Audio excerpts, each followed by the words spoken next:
What is going on? And kind of surprised that it seems Melon changed the music on the video reel. We usually Yeah, that used to was go live. That was I relaxing, man. I know. Doing that. I got this guy behind me, but I was very relaxed listening to that Yeah. music. New music brought to you by Coca-Cola.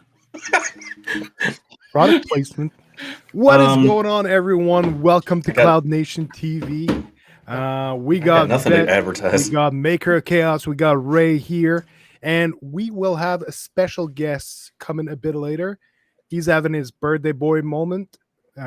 So Eddie currently is at his birthday party, and he will be joining us in a moment. So, but for now, the four of us got a lot of stuff to talk about. Yeah, we did. Oh my god, we got like a full schedule today. Yeah, we did. We thought y'all thought last week was long. Woo! Ooh, This this week was crazy.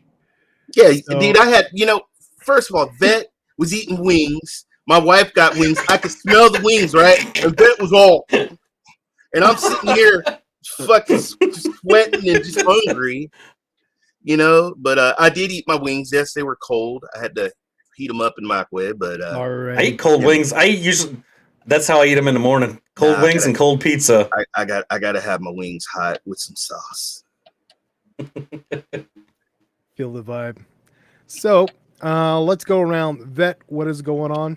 I see that beautiful Not much. thing behind you. I know. I did a first look. Normally I try to keep my first looks at an hour. This somehow turned into 3 hours, and everyone's like, "Vet, you're never going to end." I'm like, I got kids. My house is probably going to be dismantled from top to bottom when I get out. God knows what my 4-year-old terror is going to get into. But I did 3 hours, and I didn't rage. Although I think I almost killed Link in this by having him watch, because it's geared for keyboard and mouse.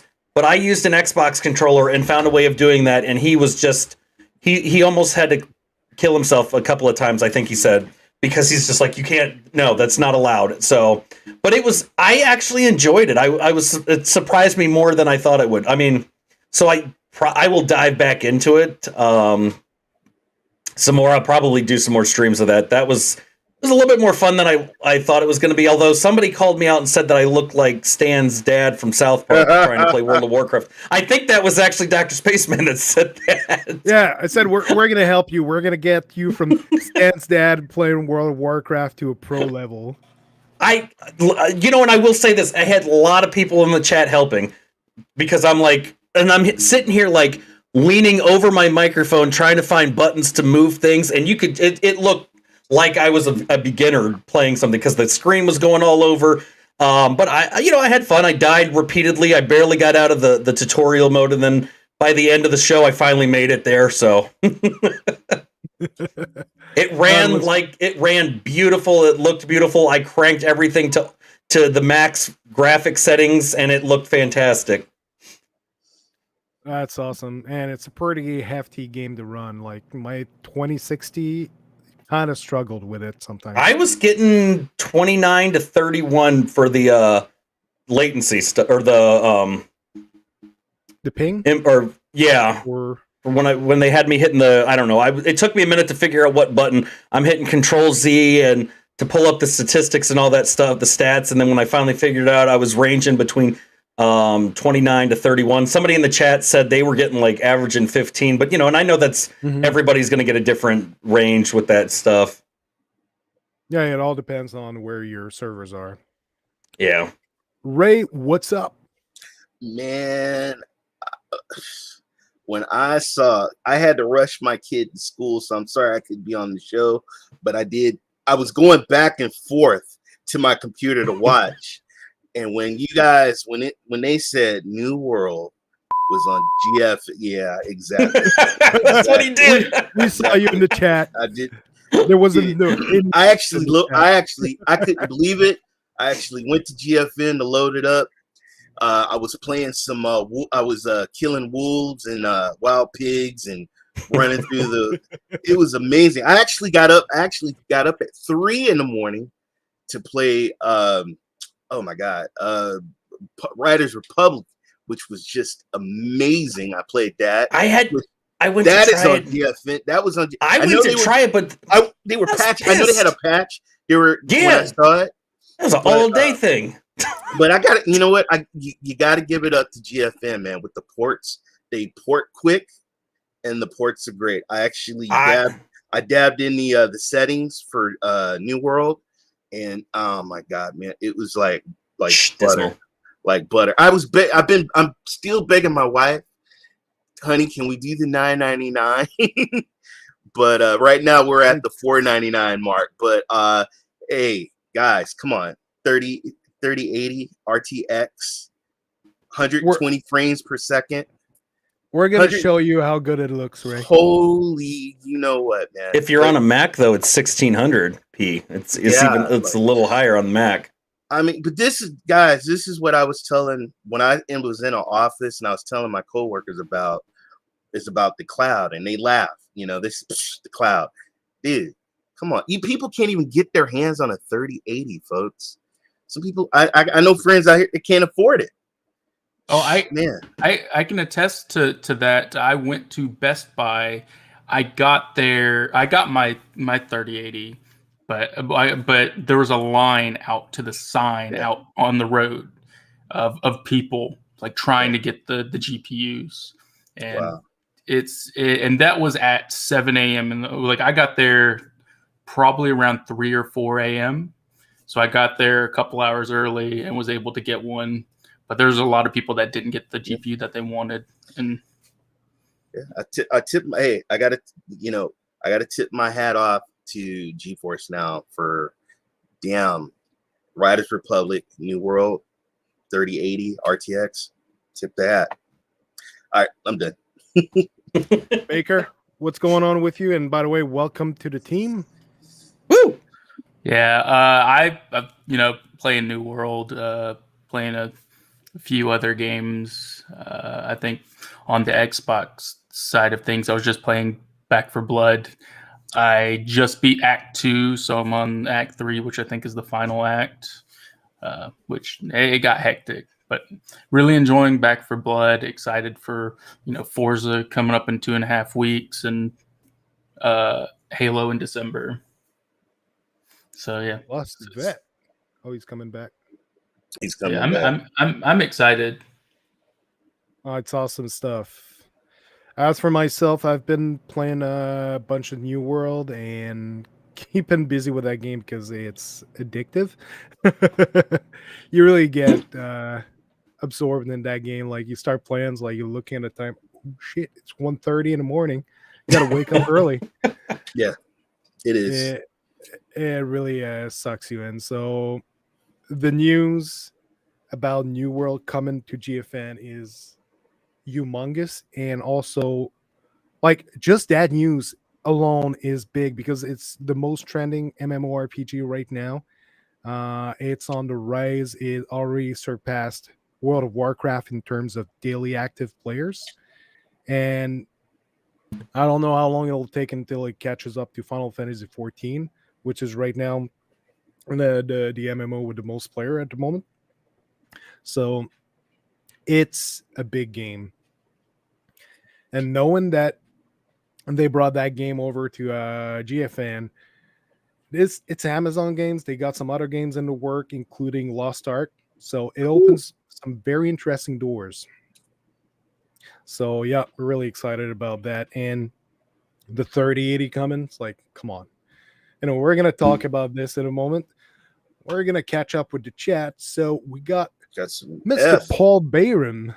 Good to see you, man. He ordered it. Yeah. Yeah. Tell Eddie to bring I'm going to put myself here so I unblock myself instead of Ray. So tell Eddie to bring the cake. Eddie should be joining us for anyone joining right now. It's his birthday right now, so he's at his birthday party. I asked him last week without knowing that it was his birthday today if he wanted to come over. I didn't even know it was his birthday until I saw it on social media. I was like, And Ray, slap yourself right now for microwaving wins. We got Dismal Gaming in the chat. What's up, Dismal? Good to see you, man. And Megatron X, Meg, good to see you. Hello. She's gracing us with her presence instead of being in New World. Amazing. Awesome. Probably playing New World. She probably is. I think she was doing Riders Republic. Not too long ago. Possibly. Yeah, I saw her doing that earlier. I was watching her play that. And John Porter is in the chat. Yo. How's it Good to see you, going? man? And we got Rouster pushing some iron right now at the gym. Of course. When isn't he at the gym? That's where I need to be. I need to do a bit of that myself. My gym is in the kitchen. It's, I work out by cooking food. Let Ray speak that, LOL. Yeah, Team Mac. So, a bunch of those guys. I know, right? Oh, you can't see it because my background blocks all that stuff. Eddie just said, thanks for the birthday wishes, guys. I'll jump in later. Can't wait. No problem, Eddie. Thank you so much for giving Doc, us some of your time. There was one thing you guys also forgot to mention about GeForce Now. Did you see the effing map that they cover from the States to Brazil, across Europe, across Russia, across Asia? Holy cow. We got slideshows. We got a proper show today. We got slideshows and everything. I actually have the map. Roster. Me too, man. I'm doing the $49.99 6 months. I'm still talking to my wife though, man. It's like 30-80. So Paul decided to sign up for GFN tonight. I've been testing some things tonight. I'm on it right now, actually. Come on, Paul. Join the us. 3080 package. Join us. Stuff. That's a lot of green. Yeah. Third launch date for the new GFN tier. Yes and no. It's coming, I believe, next week. They're going to start to unveil, or in November. They're going to start rolling them in, but you have to do a pre-order. And depending on your area and the availability, because they're setting them up right now. So depending where you are and how much you'll be receiving your access in the order that it's been set up. Paul has seen the light, and Eddie nailed it right there. 80 million gamers in Brazil. So Eddie said November North America, December Europe. Yep. So that's how they're setting it up, but it's going to be by availability depending on your area. So it's going to go up. Perfect timing because Steam Deck coming soon. Ordered as well. Hey, I love those too. Founders deal. Yeah, absolutely. I mean, how can you not take advantage of that? Lee, my good friend. Got a bunch Lee, what's going on, Lee? Thanks for jumping in, man. We got too many people in this. Founders too. I understand it's a regular tier founder. I don't play it enough to pay the higher amount. That's the. Oh, go ahead, Doc. Yeah, I was just gonna say it's depending on your needs. So if you're fine with the rigor package, absolutely, it's already a very good deal. You're still getting that RTX, babe. Yeah, that's what I'm saying. The higher tiers, if you're a high end gamer or you're esports or you just like the technology or you just like to spend money, that's what it's for. It's for that is a separate tier for the elite or those that want to try it out, and it's not going to be geared for everybody. But that's why we have the priority tier, the next one down. I'm just saying, there's some guys that didn't get the console, so they're not going to get the 120 frames per second experience. Guess what? GeForce Now if you got the clams to get it, think about the 3080 RTX, 120 frames per second. Some guys don't. That's in your pocket on a phone. If you have the right phone, but who needs a Steam Deck now? This is for cloud. This is huge because I remember where when I was a GFN founder, and I remember games was pulling out, and a lot of people, that's it. Yo, Ray, is that Spark? Yes, it is. It's really good too. Really good to see you, Lee. By the way. Like I said, man, this is amazing for cloud. For the cloud, this is amazing. Loving the new logo. Lee. Meg said she's never experienced gaming at 120 FPS. So once she goes to the 120F, she's never going to be able to go back again. You're not going to be able to leave it. It's ultra. You're going to be an FPS snob or queen at that point. I mean, I was amazed when I first did the 120 frames per second when I first saw it because I got a console. But cloud, think about this, guys. 120 frames per second from the cloud. Yeah, that is crazy. Cloud. The cloud. I hope it doesn't ruin 60 for me. It actually could. That's the thing. Apparently, it's hard to go back. Like, once you tried 60, it's hard to go back to 30. The same Is thing that why happens Jim always apparently complains? from 120 to 60. But what I heard, though, is that at 120 is pretty much the cap. Like, 60 is already good. 120 is like the extra cream on top. But like, there's some that play at like 360 frame per second. 120 is pretty much where it's at. Why like, is where it's that at. 1080p? I think 120 is a perfect sweet spot. I've seen like because 240 is also good, but it's not near the difference that 60 to 120 is. Paul's got a good question there. Question for the panel: why is Damn, 1080p really? I'm getting Going in from already, GeForce Paul? looking better than when I play Stadia in 4K? Maker, take it away. That's because you got a cheap TV, probably, man, or a cheap monitor. Higher bit rate with the GeForce Now. They typically offer a higher bit rate with their stuff. It's Paul, also, just wait till. Oh, go ahead. Well, I was gonna say the 1080p versus the 4K. It's the canvas, while the game is the amount of detail that's also drawn on that canvas. So you can have 1080p that you got like. Think about the days like of 8-bit, 16-bit RPGs, where you were able to get some games looking freaking good, even though it was like big pixels on the screen, because the artists behind those games knew what they were doing. Heck, I've seen some PlayStation, like the PS1 games. If you go back to Castlevania, they knew how to make the pixels, like they would put one single red dot in the middle of the eye with swirling colors around, and that when it was put on a CRT screen, the light would change and bring it in a certain way that Brian, it looked that's like delightful. a real eye. I'm sorry. It's the way it's brought behind the quality you have. Yo. He's going in. Oh, hey, man. don't hate on Brian. He's going to be a guest on our show. I'm not hating. He didn't even want to show the comment. So it's really not going to deny that. The resolution and the quality of the picture isn't the same thing. One will help the other, but it's not the same thing. Yeah, just think detail.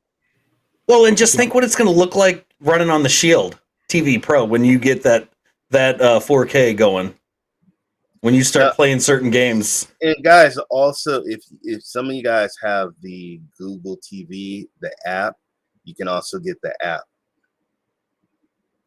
Yeah, I do think the app on the Google TV will be capped at 1440p, though I'd have to verify. Okay. Right now, the 4K for GFN 3080 is only on the NVIDIA Shield and Shield Pro. Yeah, that'll be the only device, at least it's at launch, that'll have because the of the 4K H.265 codec. Yeah, so it's 4K's 120 FPS, but it has 7.1. Yeah, 7.1 surround. I'm just like, come on now. Yeah, it's because can you spoil me anymore? Codec, and right now, like because it's mostly older computers that are registered on GFN, so a lot of these computers are not able to make H.265 properly. So they focus on enabling that on the NVIDIA Shield and Shield Pro, because those devices are built with H.265 in mind. So they're able to do 4K. Eventually, I'm guessing they're going to enable it like as an option if you want on PC to enable 4K.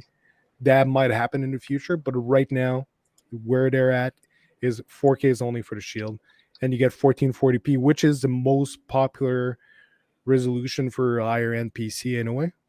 So that's where they're going at. Like, that's what I've got in front of me. My monitor is 1440p, 144 hertz.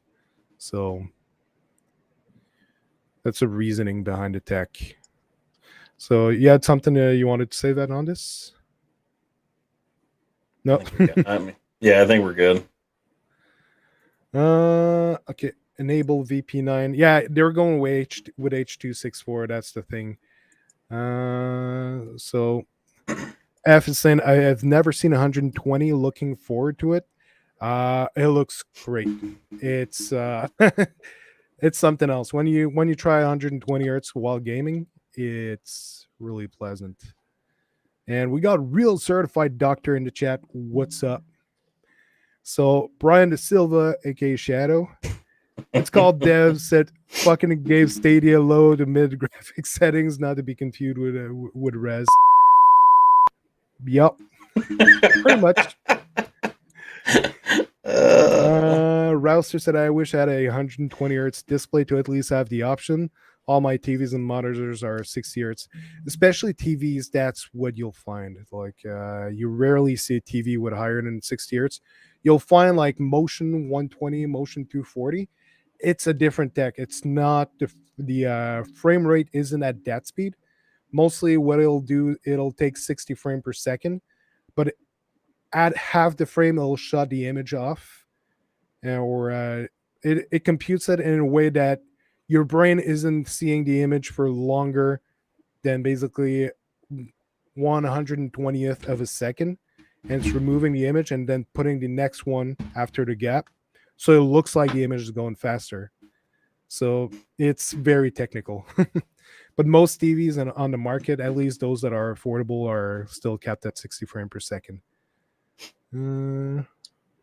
So LG 2021's TV betting both GFN and Stadia 2 this fall. Nice. That is well, and so impressive. TCL's got the same thing coming out with the Google TV operating system. Yeah, Russ already said that. Yeah. Yeah, you're gonna end up. Your TVs within months are gonna have Stadia, GFN, and xCloud built into it, and hopefully eventually. Say PlayStation now. Yeah. Hopefully, eventually, PlayStation will be on it. Man, they need and Luna. Yeah, they need to get with it. But if you can, and well, and then there's there's those retro cloud services also. I showed Doc one of those that's getting ready to roll out PlayStation 1 support, so you can start using your PlayStation 1 games in the cloud that you own.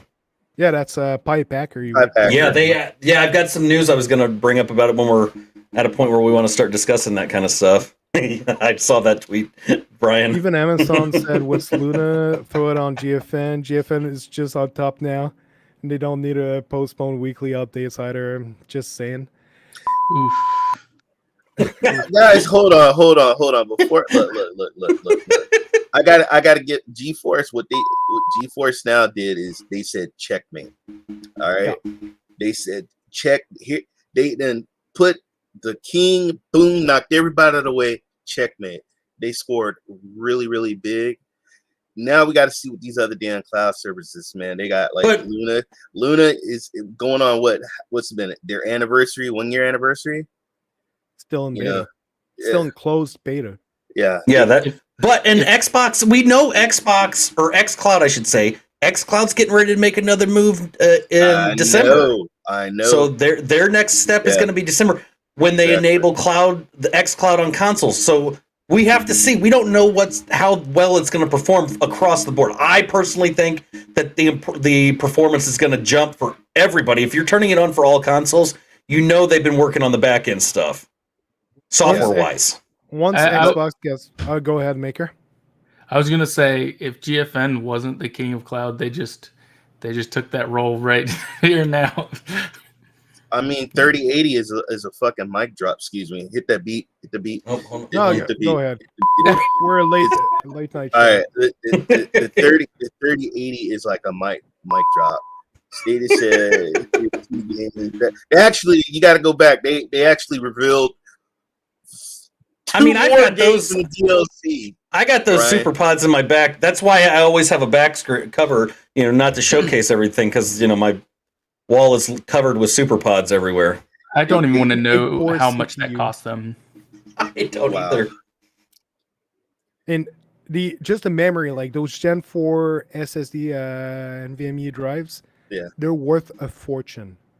Yeah. The GPU is expensive, but so are those. Like I just got a Gen 3 sitting around in the box that I need to install in my wife's computer and stop saying I will do it. They just feature proofed right there with that. Yeah. They're solid for a while. Yeah, that's Hold on. solid for a good period. 35 what, y'all? 35 what? Teraflops. Woo! Didn't we see something like that a couple years ago? Somebody talking about comparing with 10. Yeah. Well, I remember it back in the day. It's 3 times the teraflop of the Xbox Series X. I think it's roughly because I think the Xbox Series X is closer to is it like 12 or 13? If you're a tech enthusiast, good lord.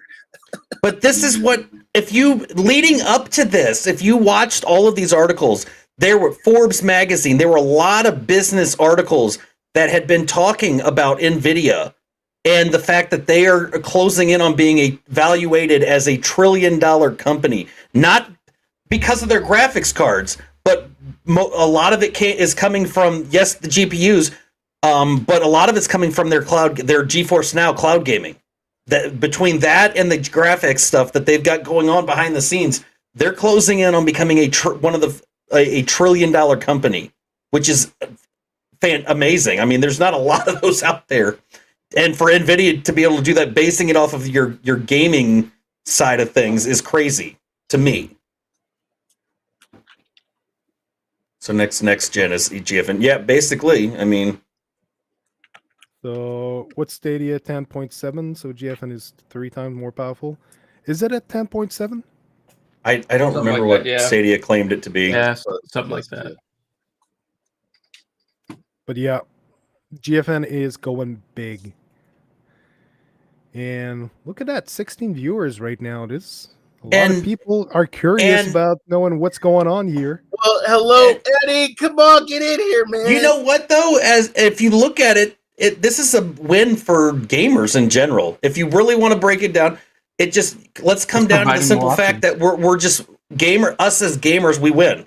It's as simple as that. Bro, even in effing Singapore, man. Good lord. Saudi Arabia,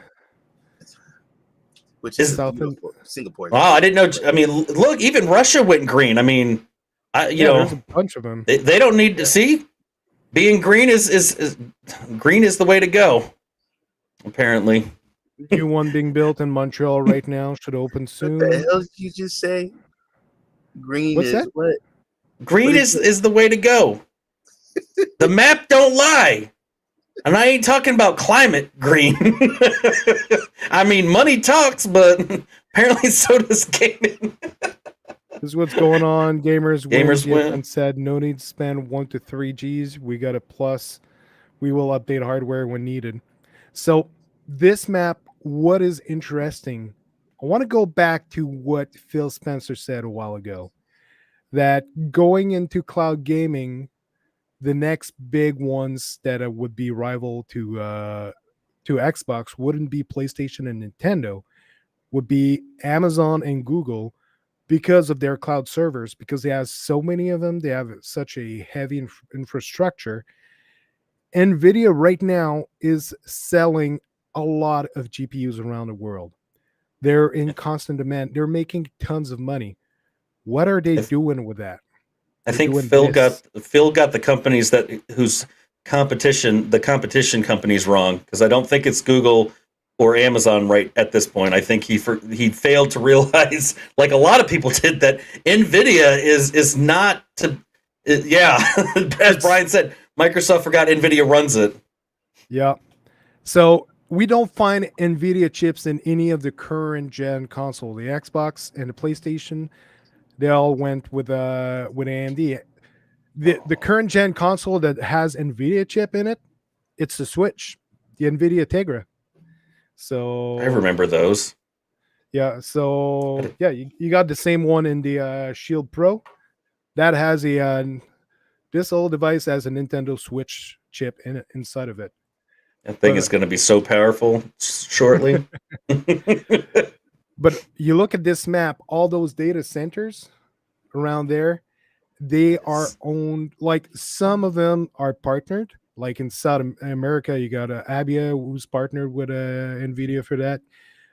Saudi Arabia, it's with Zane. Turkey, it's Game Plus. Australia's got a partnership. So they got partnership, but it's still Nvidia's hardware that are in those data centers. They just partnered with those companies for those countries because I'm guessing it's easier to get things legalized if it's a local company. There's probably a ton of reasons, and probably have edge nodes and stuff like that. Probably, but it's Jeff Bezos might be thinking about coming back and taking back Amazon at the rate we're going.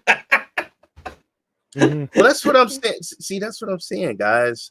Like, this is a huge step for GFN. It's time for the other guys. Put on your big boy pants. What do you guys put up or shut up? That's what it comes down to. Doing next. Luna needs to make a splash at this rate. Hell, even T-Pain liked and retweeted it. Not only that, T-Pain didn't just liked and retweeted it. Actually have the tweet not too far. So if you look at the tweet, T-Pain hashtag the future is now hashtag GFN partner. Oh. He's now partnered with GFN. And that's the real T-Pain with 1.3 million followers. So it's not a bogus account. So he's partnered with him. That is. Yes, he's a ripper, singer, rapper, songwriter. I combined a bunch of words. T-Pain the Ripper. Jack the Ripper. He's not a ripper. He's known for auto-tune, guys. He does hooks. He does auto-tune hooks with a lot of famous rappers. But if you look at his information now, he's mostly about gaming. Hold on, I might have his auto-tune on my software. I might even have his. Oh, I do. I even have his.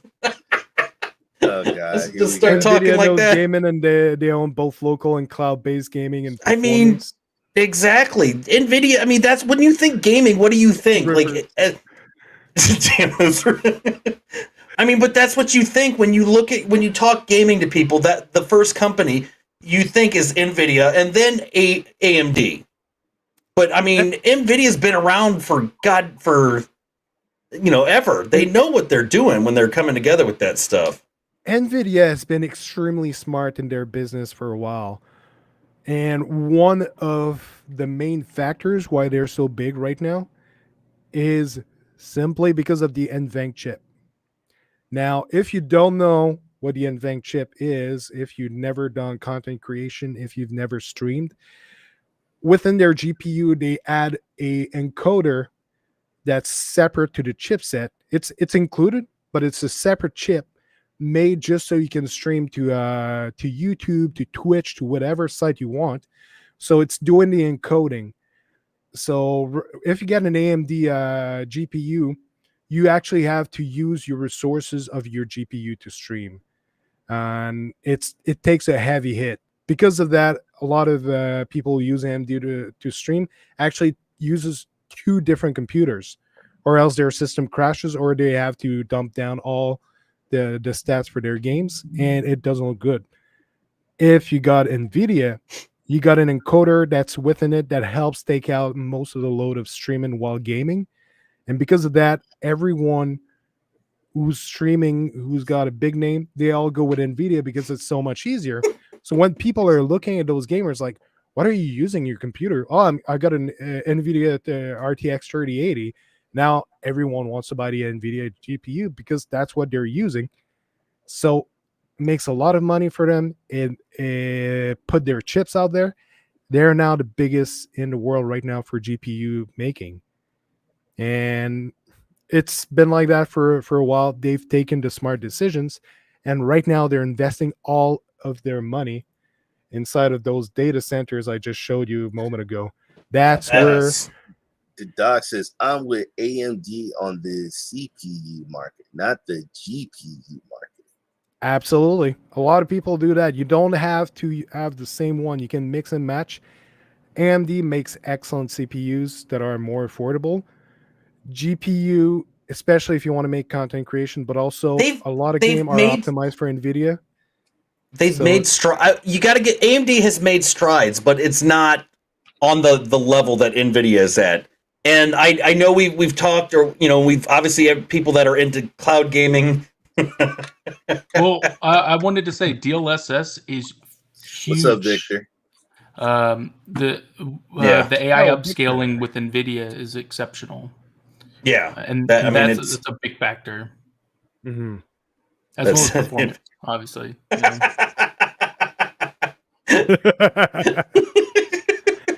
Why don't you send me some pounds? Transfer it over here to me, and I'll get. Well, it looks good. Tier. It looks good now, but you were like glitching there again. Yeah, see, there it goes. He's gone again. Who? You were the only one. Okay, your FPS is plummeting. You might be at 16. Ray's, I don't think it's Ray's computer that's glitching, but actually Melon that's not doing the right connection. Melon just don't like me, dude. But, yeah, but you're all the way in California. Paul, that's messed up, dude. Sorry. Oh, you mother! That's what, Paul, that was yeah. It's the Stadia artist. It's messed up, Paul. I thought you was my brother. Only joking. Love you, brother. With a heart. Well, he is now. He's one of us now. Remember, he's come to the GFN side of things. He knows what's up. He's joined Stadia. So I love my 30 frames per second. I'm happy with it. Till you try that 120, and it's a done deal. It's a done deal. Once you go 120, eh? Yeah, you don't go back. Actually, I honestly, if you look down at the bottom of my computer, I have a PlayStation Now logo. I have a Luna logo. I have a GFN logo. I have a Shadow logo and an Xbox I can't logo. show it because it disappears. But I am holding a MacBook, so I have an Apple logo and a Dell logo. Exactly, Victor. I'm with Victor. I'm with you, Vic. I've got a no logo. I got like a Switch, and then I play. Xbox. I play. Just so you guys know, everybody probably knows me for Stadia, but I do play everything, guys. But GFN, I got papers. I got this.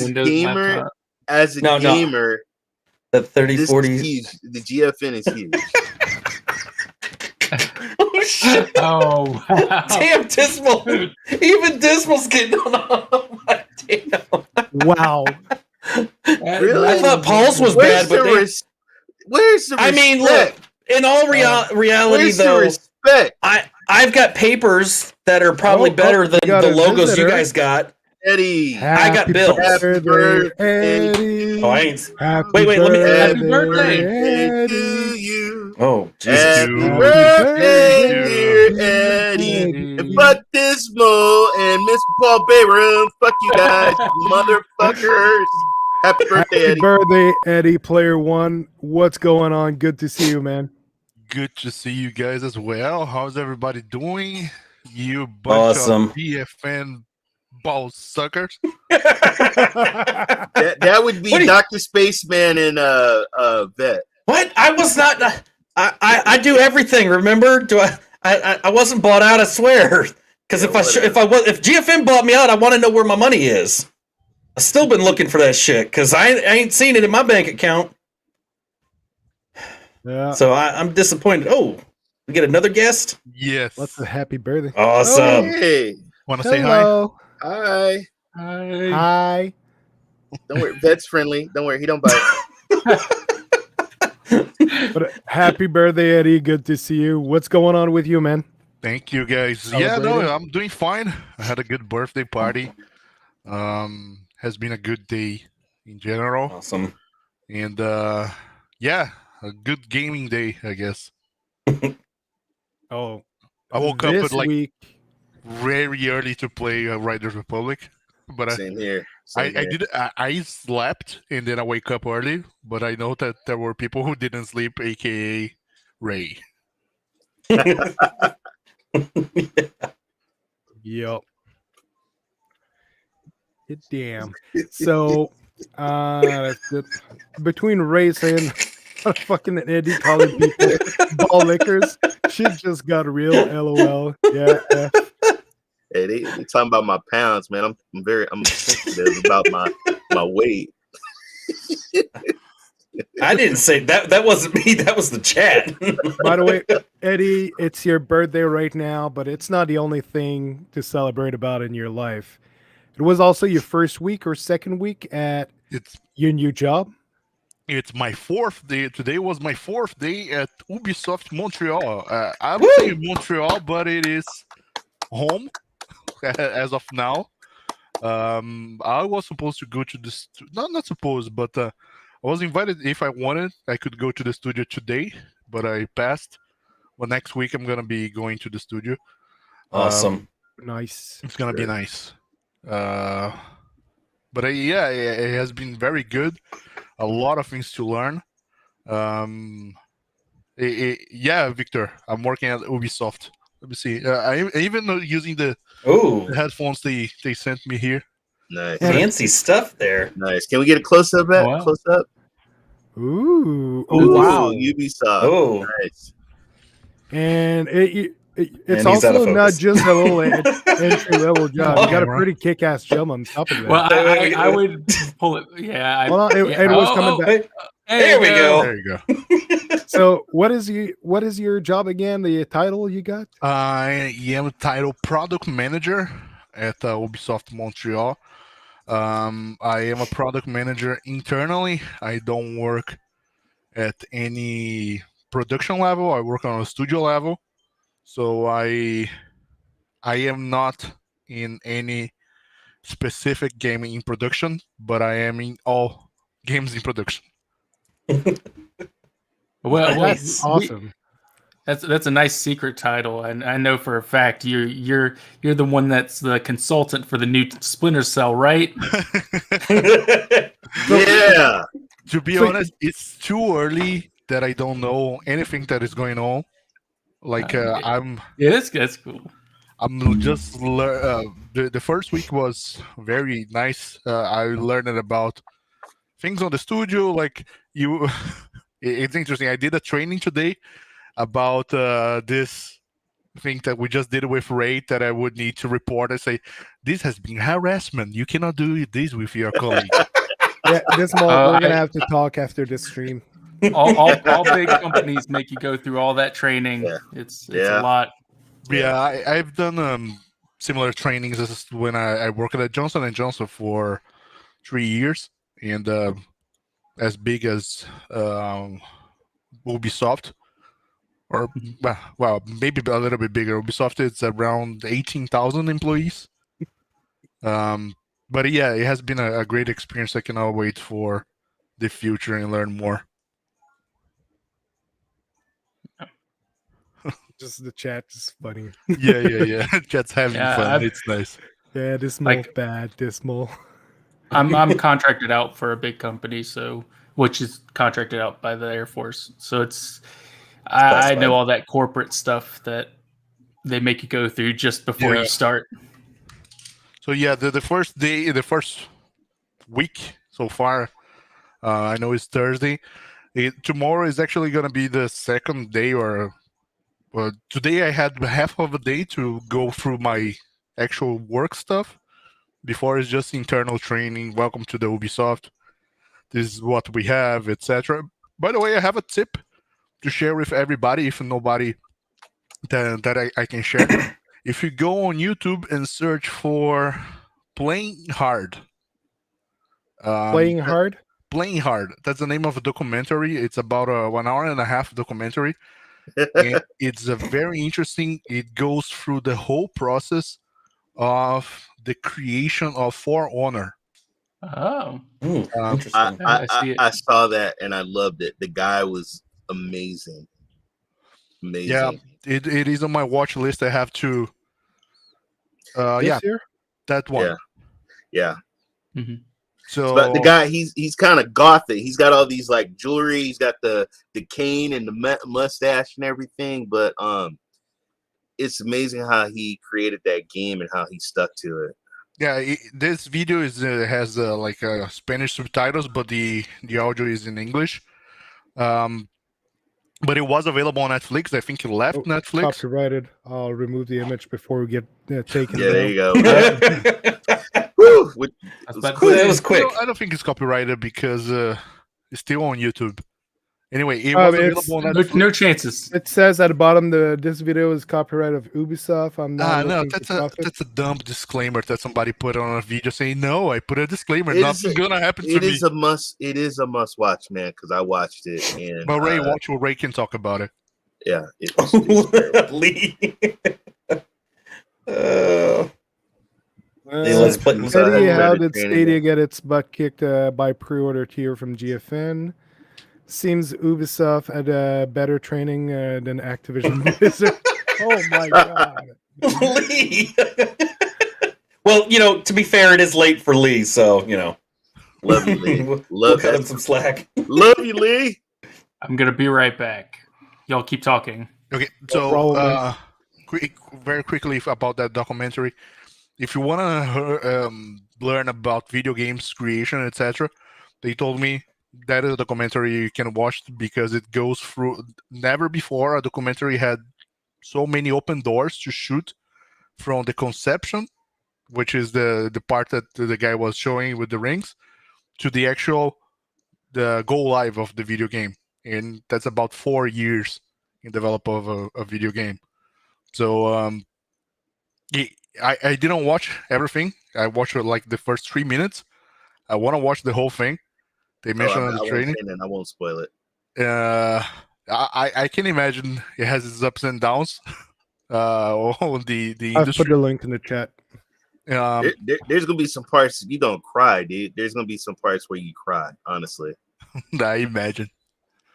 And I want to watch that. And what's the other thing I learned?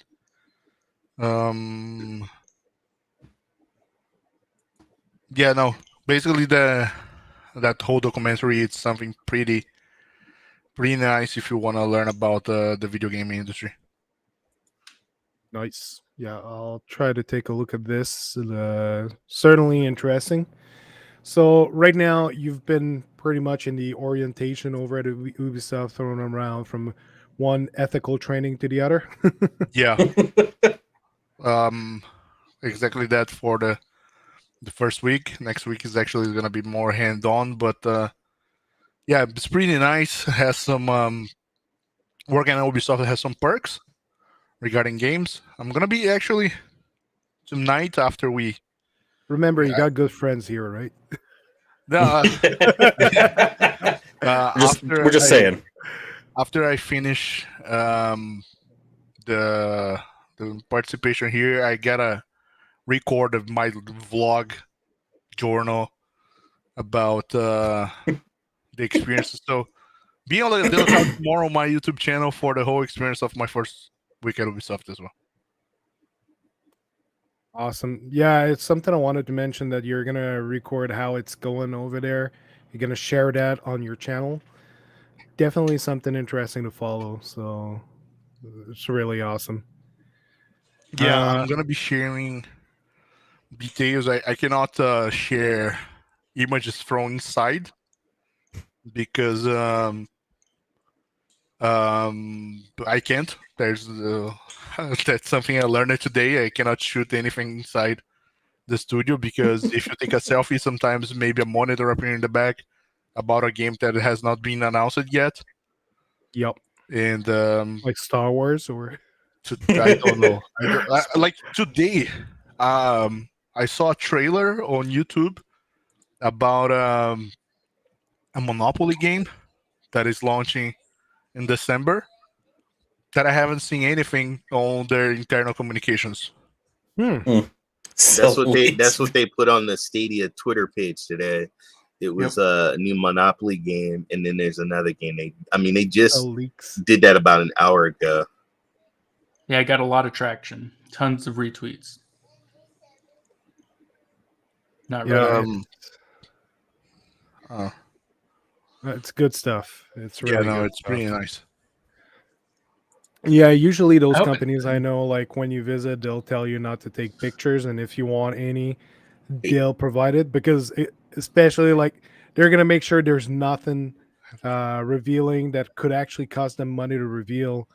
That's showing they're going to take their pictures, and that's the one you have to use for any media. So it's amazing that you got to get into there, Eddie. I know you've been dreaming about this, and it's in Montreal where you live. It's congratulations, man. Congratulations. Yep. Congrats. It's a dream job right there. Thank you. No, it's actually indeed it is a dream job. Before, as I mentioned, I didn't even know that the dream job for me was real, because I worked on IT, but didn't had an opportunity to work in the industry. When I came here to Montreal, I discovered everything, and I love the game, and I love Ubisoft my whole life. And now I got a job there, and it's actually it's pretty cool. That is awesome. I have a few friends that are developers and stuff like that, and to be able to, I'm jealous, because to be able to make those games and get paid to do it is, I would love to have a job in gaming. That's every gamer's dream, is to hell do yeah, that. it is. Like, and then, you had two sides. You had, when you're kids, you had either to be in the NFL, if play sports in general. I mean, for me growing up, it was always I want to be in the NFL. When I realized that was never going to happen, it was the other end is you want to either you want to create things, and like gaming, that's what every kid wants to do nowadays. And even from the dawn of time, I mean, that's what it's always been about. Is I know, like, I've always wanted to do that. I'm just not that smart. I'm great at breaking games and finding ways to break games. That's a talent I have.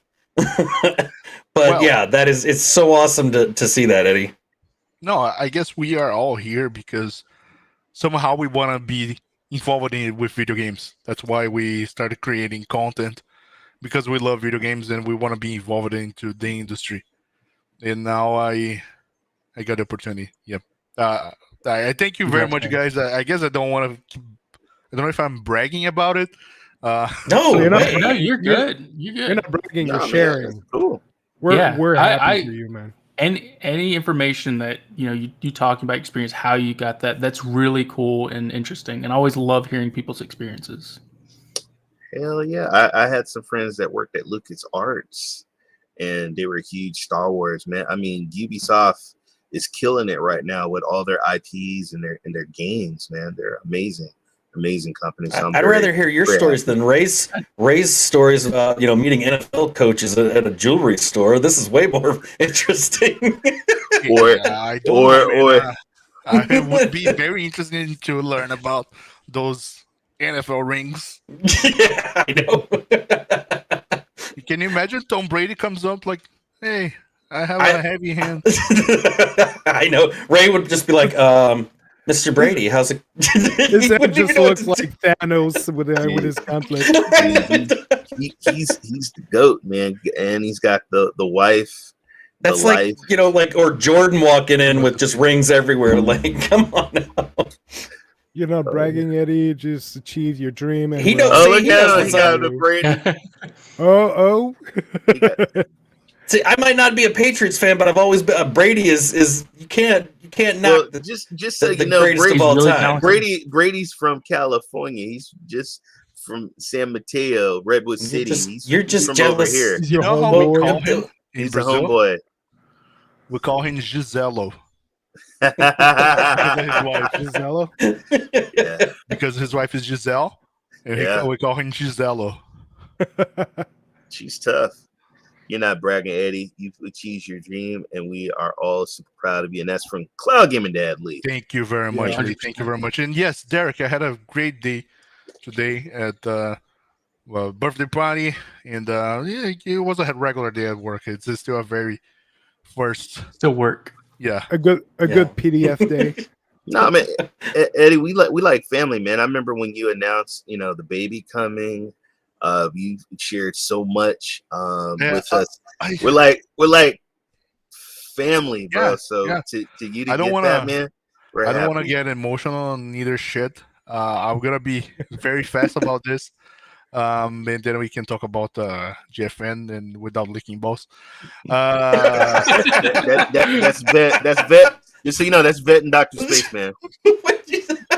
Come on, Ray. You want to get a bit of licking as well. So I just pushed Mr. Khaos in front of me. So there you go. Maker's like, do I really want this job now? Maybe I should just stay in the chat. I'm regretting when I said I was going to come on here now. I'm like, this is not what I signed up for. I don't think this is what I signed up for. Oh, man. But Ray, as you guys were saying, last year, exactly 1 year ago, October 21st, I did not the anniversary, a birthday stream. Mm-hmm. It was, I guess it was the last event we had from Google. It was the good stuff. I remember at the time. It was 3 days of good stuff, and then I did a birthday stream. But then I got like a surprise party happening when my wife came with cake. My friends from Brazil who doesn't follow my channel joined the chat. And then we kind of summed up everything that was happening with the life situation. At the time I didn't have a job. Everything was going down the drain. My wife was getting sick with something that she thought was breast cancer. We missed our family. We were like all-time low. And the chat and the community is what kept us going. 1 year later, we are in a completely different mood. Things are starting to get into position. Got my dream job. We got a new kid. Everybody is, during the pandemic, we ended up losing my father-in-law, but other than that, everybody is still healthy. And financial things, we are recovering. We're getting better. So things just keep getting better and better. And we are. It's interesting to see how in 1 year things change tremendously. Go from one end to the other. Yeah, that's right. That's right. All right. Congratulations, man. Congratulations. I forgot Eddie's got that stuff too to. I was just gonna say you stick with it, you work at it, you'll find what you're looking for, and I think that you're a test to that. You stuck through it and you got your dream job and you're doing a lot better now. Yeah. But as cliche as it sounds, I could not do it without you guys.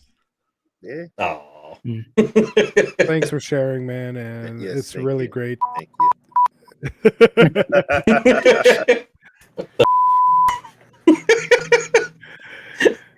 So, now we're going to talk about gaming. Can I talk about something? Go ahead. Before we talk about GFN, because I know some people start talking about Stadia. And I think it's nice to say. So first, Stadia is getting Kakarot, which is amazing. I love Dragon Ball. This is the Nintendo Switch that I did. Mm-hmm. The rest of the console, the kid is playing right now. But people are saying, hey, what is Stadia going to do now that GeForce Now pulled out this move? I think Stadia is going to continue doing what they are doing. They're not going to be changing anything. They're going to continue delivering the games that they have on the contract. They are going to upgrade their hardware sometime. When? I will say that Mad Streets does look kind of fun. I'm not going to lie. I saw him whoop somebody with the soccer ball in the face. Well, Eddie, did you heard about the AT&T and the Batman? So I actually played it last night, and I'm like, and it's already been confirmed that that's a Google. Yeah, right. You actually open the menu and it's. I'm like, but my thing is like, when I played it, you can go and open up the settings. Let me ask you something, Ray. Yeah. Because I saw people saying, hey, bring this game to Stadia. I will get to that, but I want to hear from you. Sure. What difference does it make if the game comes to Stadia or if the game is on AT&T, but let's say it's free to everybody. Mm-hmm. What do you think different it makes if it comes to Stadia or if it doesn't come? It's just another great game that a lot of people probably haven't played. A lot of people want to play. A lot of people haven't played it 60 frames per second or whatever they do. But I get a lot of people that talk about all these old games. All these cloud game services are bringing older games. I have no problem playing old games because I'm experiencing different in the clouds. Like Control, I played Control on the Xbox, and I'm playing it on the cloud. It's a lot different. If they brought it to Stadia, I would actually play it because I'm playing Dark Riders. I never played Dark Riders, and I'm enjoying that. So I don't have a problem if they brought it to Stadia, or even if they just left it on AT&T and AT&T did Warner Brother games. I think that would be cool. If Netflix had a thing and they did The Witcher, it's still a win it's still a win though, because it's still utilizing the Stadia technology. It's not going to appease certain Stadia fans, the specific fan base that says everything has to be on Stadia if it uses their tech. But overall, that's still a win. Why? Why does it need to be on Stadia if it's using the Stadia tech? You can. It doesn't. If you have access to the game, because now I understand it's locked onto AT&T, and not everybody has AT&T. Right there. Let's say Activision comes with a plan of their own that is not. It is a Stadia white label, but not Stadia. I would use that. Well, let me. Can I tell you my experience? Go ahead, and I want to go after. Okay, so I mean, dude, all I did was they asked for a phone number and your zip code. I put it in the browser. Boom! I was like in the game. I was playing. It was smooth, and it was quick, and it was really nice. So, and then you can adjust the settings. I really like that, the graphics and everything like that. I wish. Hopefully in the future when they do Gen 2, that's a feature that they add. But like I said, man, I'm happy. More games is always a plus, Eddie. More games is always a plus. Some people haven't played. I haven't, to be honest, I've never played the Batman game. Honestly, never played it. So it was really cool to experience that. Great trilogy, by the way. I have an opinion on that. I see a lot of people like, why wouldn't they bring it to Stadia? I can think of a lot of reasons why they wouldn't. If AT&T is white labeling Google streaming tech out so that they can use it, AT&T is going to want to benefit from it. If they put it onto Stadia's platform, that means their competitors at Verizon and other things can play it on their phone through Stadia. Why would you allow them to do that? Lock it behind your AT&T subscription or through HBO Max. So at the very least, they're paying into your ecosystem. And, and I'm just trying to think from like a business perspective, it doesn't make sense for them to push it onto Stadia as well. So that's what I think. I think they're going to, I think they're testing the waters right now with like an WB Games subscription service through AT&T or something of that nature and seeing where it goes.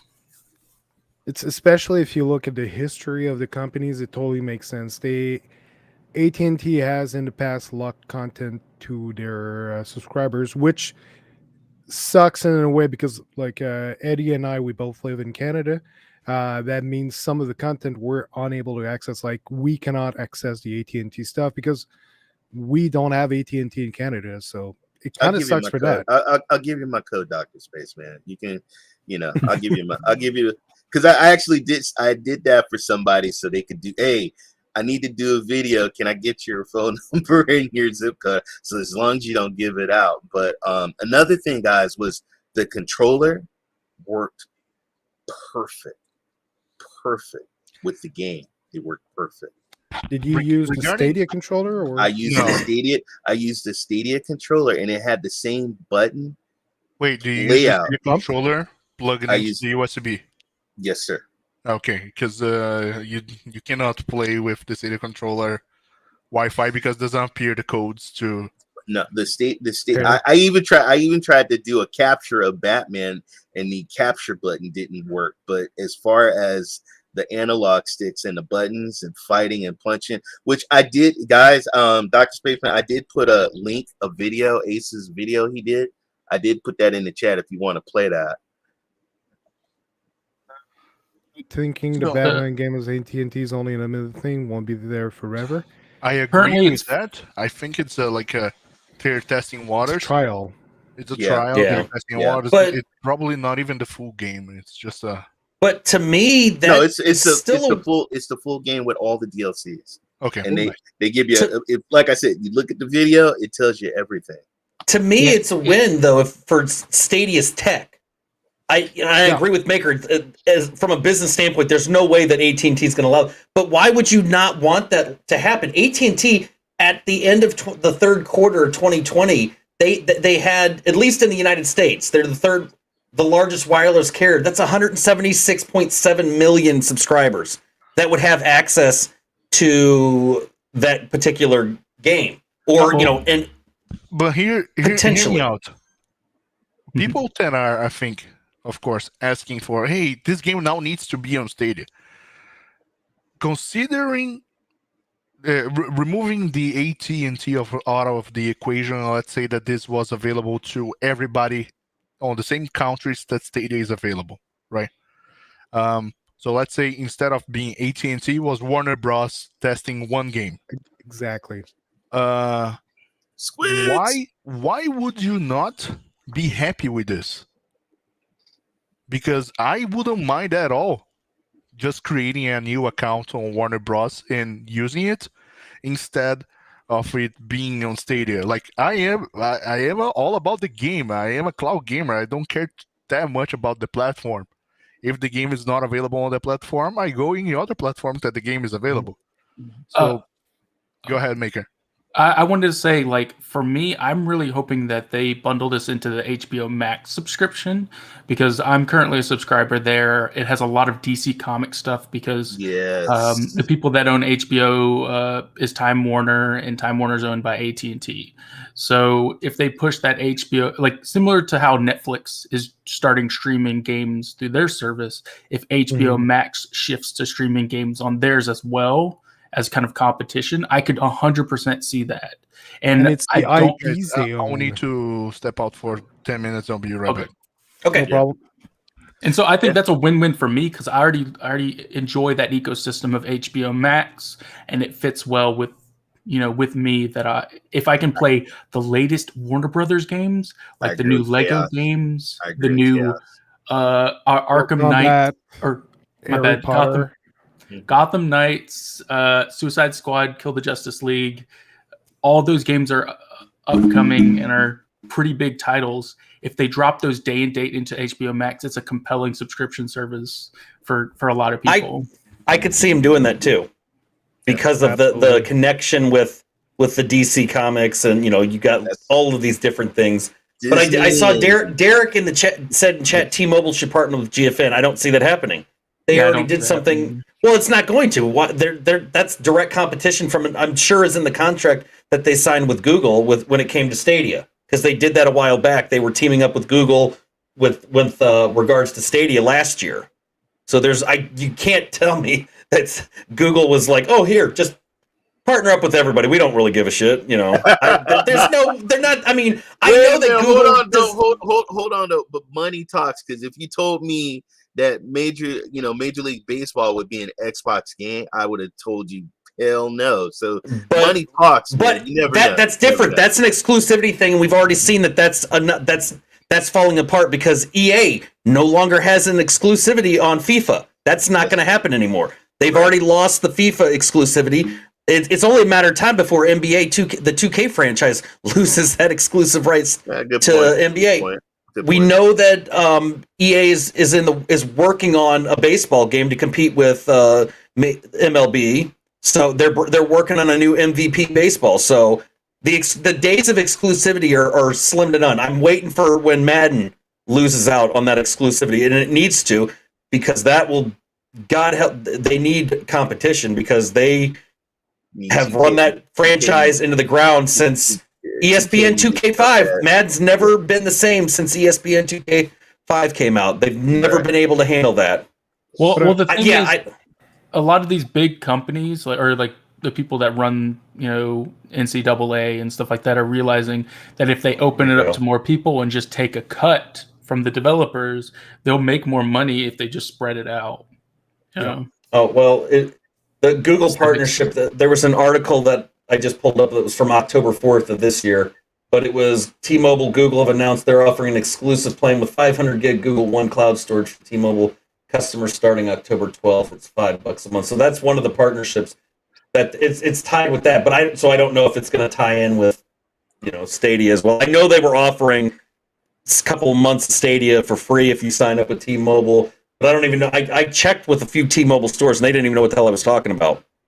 I don't have T-Mobile service, but I went there because I was curious to see if the reps even knew anything about that. And I went to 3 different stores and none of them knew what the hell I was talking about when it came to that. So obviously, either Google didn't really do a very good job of advertising this Stadia deal that they worked out, or T-Mobile just didn't really want to push it that much. DrSpaceman, I just had somebody hit me up in my DM and they're asking me, should I get the GFN higher tier? What would you like to say to that person? Yes. I recommend it. It depends on your needs, though. Okay. But just say yes and then be like, "What's wrong with you?" I think a lot of people would be just happy with priority, but for those that want the best visual fidelity, I definitely recommend going with that 3080 tier. Yep. Yeah, it's hard to I guess when people ask you that, it really is hard because you got to know what kind of gamer are you? If you're not a hardcore gamer, part of me is yes, I'm going to recommend it, but do you need it if you are not a hardcore gamer? I don't think you really need that. I would if you're going to play Stardew Valley or some games like that, I don't need it. Yeah, I mean, but let's be honest though, the likelihood that we're going to start seeing newer and like Madden or an NBA or a Grand Theft Auto or something like that, or Red Dead or something, because of the new tier, I could see developers, down the road be like, holy shit, well, let's get our games out there for the millions of people that have access to this high-end PC gaming stuff now. What would you guys say about to streamers? What would you say about somebody that, like you, Vet, streaming a lot? If you're a content creator or a streamer, hands down, sign up. Because that frees up your computer performance as well, because you're streaming. I mean, when I get access to a 3080, my Streamlabs is the only thing that's going to be utilizing the 2070 in my rig. Otherwise, all my stuff is going to look fantastic because I'm going to upgrade to a monitor that can support all that fancy stuff. Yeah, I can't afford it. It has an RTX 2060 in it, and while streaming New World, I had to drop my settings quite a few times. Twice, my computer totally shut off while I was streaming because my GPU overheated, and I didn't notice. I was getting frame rate drops. It's okay. It just shut off? Yeah, because I was using OBS and playing the game at the same time, streaming. I've never had my computer do that. Holy shit! If you're using if you're using NVENC that uses your GPU, I have a really good CPU, so I've had to swap over to X264, which is a different codec. It's worse than the NVENC, but since my GPU playing New World is hitting maximum performance, it causes why GeForce issues. Now is a win. Yeah, exactly. Exactly. Paul, have you not seen any of my videos? I know you're being. Please, dear God, tell me you're being sarcastic. Wow. I want to say something real quick. I want to say something. I do want to say something real quick. I do know somebody who streams on Twitch, and it was amongst a group of people that I met. I've joined their Discord type deal. And so I joined one of their streamers' videos, and I was watching for a second, and then I noticed they're like, 1 second, let me close out my game and reload it. And when they did that, the GeForce Now thing popped up, and then they clicked back into the game and loaded back up. And they're like, okay, I think that fixed the issue. And I was like, you're streaming on GFN? And they're like, yeah, I found it. It's pretty cool. It's kind of like Stadia, but it has more PC games. And I'm like, oh, okay. And the thing is, they don't advertise it as GFN. They just like, oh, I'm streaming. What was it? 7 Days to Die was the game that they're playing, and they just play it. That's the thing, is because some are still scared of the image of cloud gaming. And it's you're basically. That's part of the issue, but the other thing you could say is some of them, they just don't care whether it's cloud or local, because in reality, what is it? It's a PC game.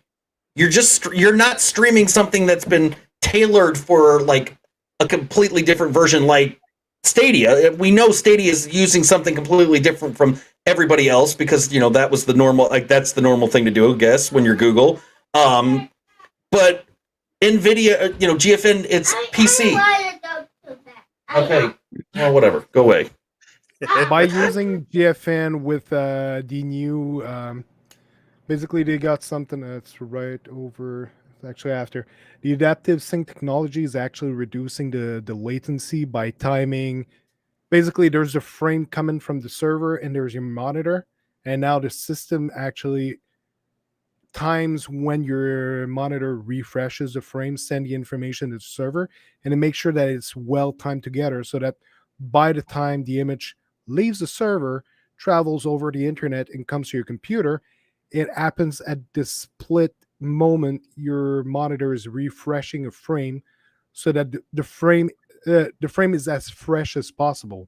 That way they're able to cut down the latency and reduce the amount of errors, like those drop frames here because one came in too late, and so it creates errors that's just adding latency because the system has to reconfirm, okay, sending the signal, okay, I got it, okay, going to the next one.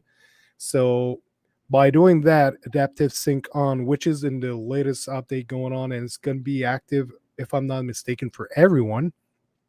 Yeah, everyone's going to get it. Yep. So even the founders and priority members, it's getting the latency down. So with the 2080, you get while playing Destiny 2, so that's click to pixel latency. They got a 81 millisecond latency on the GFN 2080, which is the regular plan, and 56 millisecond with the 3080 because it loads that much faster. There's so much raw power. It gets the image loaded faster, and they were able to achieve that speed, that amount of latency with the RTX 3080 plan for GeForce Now. In comparison, Xbox Series X, if you got an Xbox Series X in your room hooked up and you press a button, 93 millisecond. So it's slower now than even the regular standard plan for GFN.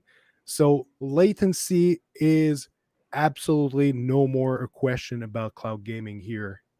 They surpassed local hardware in the original sense of it. It's huge. That is a big news. Thanks for breaking that down. It's the improvement of technology, and I don't understand why there's not more people acknowledging that they are working on these technologies to provide a smoother and better experience for people playing in the cloud. I see a lot of people trying to downplay GeForce Now that say it's just a remote PC and it doesn't do anything special. But like when they come out with tech like this, it shows you that they're working on it and they're trying to provide a better experience for its users. You know, you got to be competitive in the cloud space, and that's what they're doing. I saw some people on Twitter today just say that, oh, it's just resolutions going up to just 1440p on the computer. Stadia has 4K. You're way beside the point. The resolution is a minor element in the news. Yes, it's good because the games are going to look that much better. You're getting a higher resolution. It's really helping. And the 120 frame per second is a huge thing. But in all that encompasses the news that we got today, it's a minor element that this sync that I was talking about, adaptive sync technology, that is huge for cloud gaming. The fact that you got that low latency, that's beating local hardware that everyone is trying to buy right now, the Xbox Series X, which is considered the best console that's available on the market right now. That is huge. And the fact that you get an equivalent of an RTX 3080, so a GPU of 35 teraflops, that's 3 times the power of the Xbox Series X, approximately. You got a CPU with 8 cores, 16 thread. That's a lot of power. Ooh, look at the 28 RAM, gigabyte baby. of RAM. Oh my god. A 3200 megahertz RAM DDR4. That's some wicked RAM. 28 gigabytes of it. That is It's solid. Excellent. PCI Gen 4 SSD. This will load a game at such a speed. It's gonna be insane. You were gonna say, Maker? It rivals my PC, and I spent over $3,000 on it. So exactly, if that tells you something, the only difference I would say is I think I've got a better processor, but I run 32 gigs of 3200 DDR4 RAM. I have a Gen 3 SSD, so it's technically a better SSD than the one that I'm running. So for what you're paying, it's a fantastic deal. For the cloud, and just think, guys, this is cloud. In the cloud.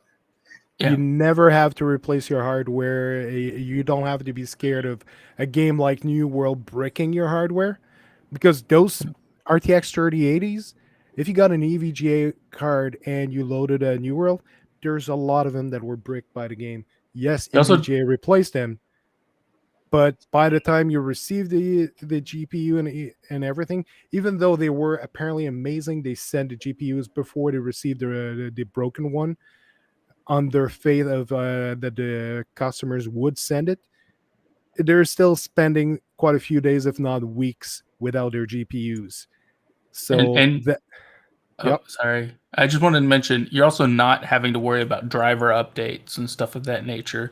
The technical know-how of managing a gaming PC, because effectively you just load up the games and then maybe tweak the settings a little bit and you're good to go. Once in a while, like once a week, you get an update of the app. When you're booting the app, it does it on its own. Yep. It's super easy. So, and bro, GFN is godsend, smoothest experience ever. So Victor did say, I think bandwidth and latency aren't so easily tamed. It took me a while to get my Stadia PC Ethernet setup working perfectly. It's case by case, but it really depends. It's cloud gaming's nature that your IP will have a big impact on your experience. I know personally, since they've made a bunch of updates on GFN, it's been running smooth for me. I used to have more problems getting some pixelation, but I'm in an area, like I'm pretty remote. I'm in Atlantic Canada, and everything just improved. By the way, welcome back, Eddie.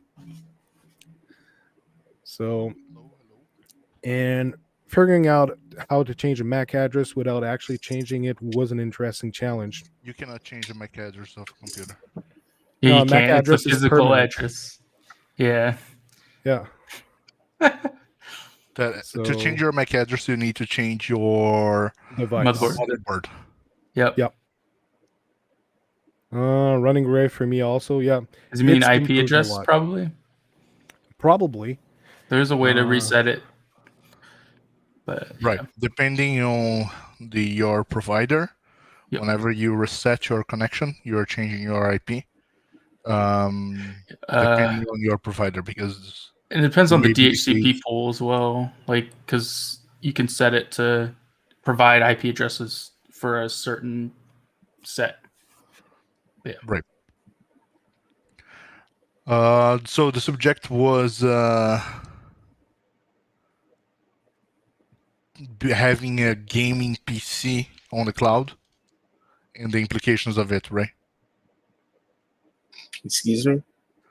The subject you guys were talking about right now, as I could get the end of the conversation, was having a gaming PC on the cloud, which is GeForce Now. It's not as easier as Stadia or Luna.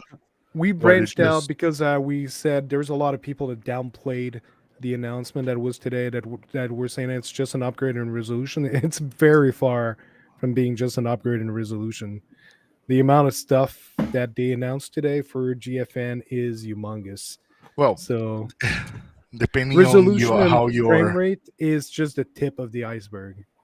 Adaptive sync's also intuitive, and it's good to see that they're trying to improve that latency to provide a better cloud experience. Yeah, GFN have. Go ahead. Go ahead. No, please. Oh, go I ahead. was gonna say, yeah, GFN have 15 ping. Stadia went downhill for me experience wise, so cloud is a case by case. But my God, GFN is killing it. Well, that's the thing. That's exactly it. It's everybody's gonna have a different experience with it. Every cloud gaming. It's not yes. GFN made some major headlines today with upgrades and the news that they did, but everybody is going to have a different experience with every platform, no matter what. Not every single person is going to have the exact same experience. I mean, Ray could have a phenomenal experience with everything because, he's in California, whereas if I'm out here, my experience may not be the same as Ray's or, someone on the East Coast. It does not matter because it comes down to, it really just depends. It's all cloud technology. There's a lot of factors. It could be routing. A classic example, it's when I got into xCloud. It was really unplayable for me on the computer. But on the phone, it would work like a charm. And the computer is wire. But on the phone, it would work like a charm. And people were saying, yeah, no, for me, it works great. For me, it sucks. And I streamed Halo 5 on xCloud, and it looked fantastic. And DrSpaceman was there to see it and, was amazed by it. And the same with PlayStation Now. I streamed that. It looked great. It looked like I was on a console. I watched DrSpaceman stream, upload some videos of xCloud, and it looked like he was running 10 FPS. I'm not really sure it was. That's a video I recorded of xCloud on mobile. See, it doesn't look. Yeah. It doesn't look bad. No, it looks way better than your computer version did. Yeah. Mm-hmm. So there's those weird waves, pixelation going on. That's really annoying. But it's still playable. And see, when I'm playing xCloud and I'm playing, like I played Luna last night, and it was. Oh, Luna's real smooth for me. Oh my God, Luna was like amazing. And I know, we obviously irritate anybody in Canada bringing up Luna because they don't have access to it. That's xCloud on PC for me. Yeah, I watched that video and I was just like, why haven't you stopped? Please stop this video. Why is this 46 seconds? And that's why I can, when I'm talking about my experience, I'm talking about my experience. So yeah, everybody definitely has a different Ray's favorite phrase that he uses all the time. Different strokes for different folks. It's no different than this. Nobody can have the exact same experience. But when it comes to cloud gaming, when I heard New World was on GFN, and I went to my account, loaded it up, and I played it right away. Oh my God, man!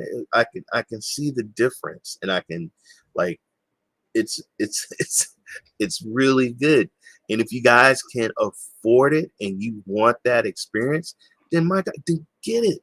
Yeah, we're not telling you not to get it, but we're just it's got to be like we can give you all of the information on the new tier, the tier we currently have, and give you all of the pros, the cons. It doesn't matter. Ultimately, it comes down to your own personal preference. It's are you going to use it? Don't buy it just because it's there. If you're never going to use it, why have it then? But if you or try it out for they give you the option, especially if you're a founder. You get to try. You can go on, and if it's not for you, then you go back to your you don't lose your founders tier. Then that's the one benefit I see out of this. It's not a negative with that. So good things first. If you are a founder, and you continue with your founder tier, it means that you're paying. I think it's $30 or $35 for 6 months. I am not sure about that, but the point that you can try if you think it's for you. It's not for everybody. And piggybacking a little bit what I hear. Oh no! He went too far back. He piggybacked on the wrong back. Well, while he's gone, I also wanted to. He's back. Never mind. He's back. Welcome back, buddy. Was me that was kicked out? I don't know. Yeah, kinda You said something about you were like I'm gonna go back a sec, and you just disappeared. You went too far back. You went piggyback, and that's where we lost you. Okay, I was interesting because I was anyway. I was going to piggyback what Duncan said about 6 months and not a monthly plan, because they did the same thing with the founders. Founders was offer only 6 months plans initially, so they said, okay, we're gonna do 6 months. Maybe it's not for everybody, so whoever supports the platform and has interesting can go and subscribe for 6 months. Maybe you not interested you $100 for 6 months of access. But here's the thing: if you saw the announcement, it's a 3080, and man, I want to have that 3080 experience. Spaceman, can you please? And by the way, I'm still a Stadia founder and will be a Stadia founder forever. Same thing with GFN. But Spaceman, if you can please show again that slide which has the configuration of the computer, where it has the RTX. So yeah, so what you're getting is an RTX 3080. You're getting a CPU 8-core. You get 28 gigs of RAM. You're getting an SSD, and here's the thing: PCI Gen 4. No, it's not only that, but how much of SSD you're getting? Infinite. Unlimited. Yeah. Unlimited. Because it doesn't matter which game you have, you just click and it's gonna boot that game on this SSD unlimited. So I did some let me share the screen now, Spaceman, if you allow me to. Yeah, absolutely. I went on this website. I don't know if you guys have ever heard about PC Party Picker. I love PC Part Picker. It makes it simple. And I tried to build a similar machine to that as cheap as possible. So this is with limited SSD. With a limited SSD, and that's the point.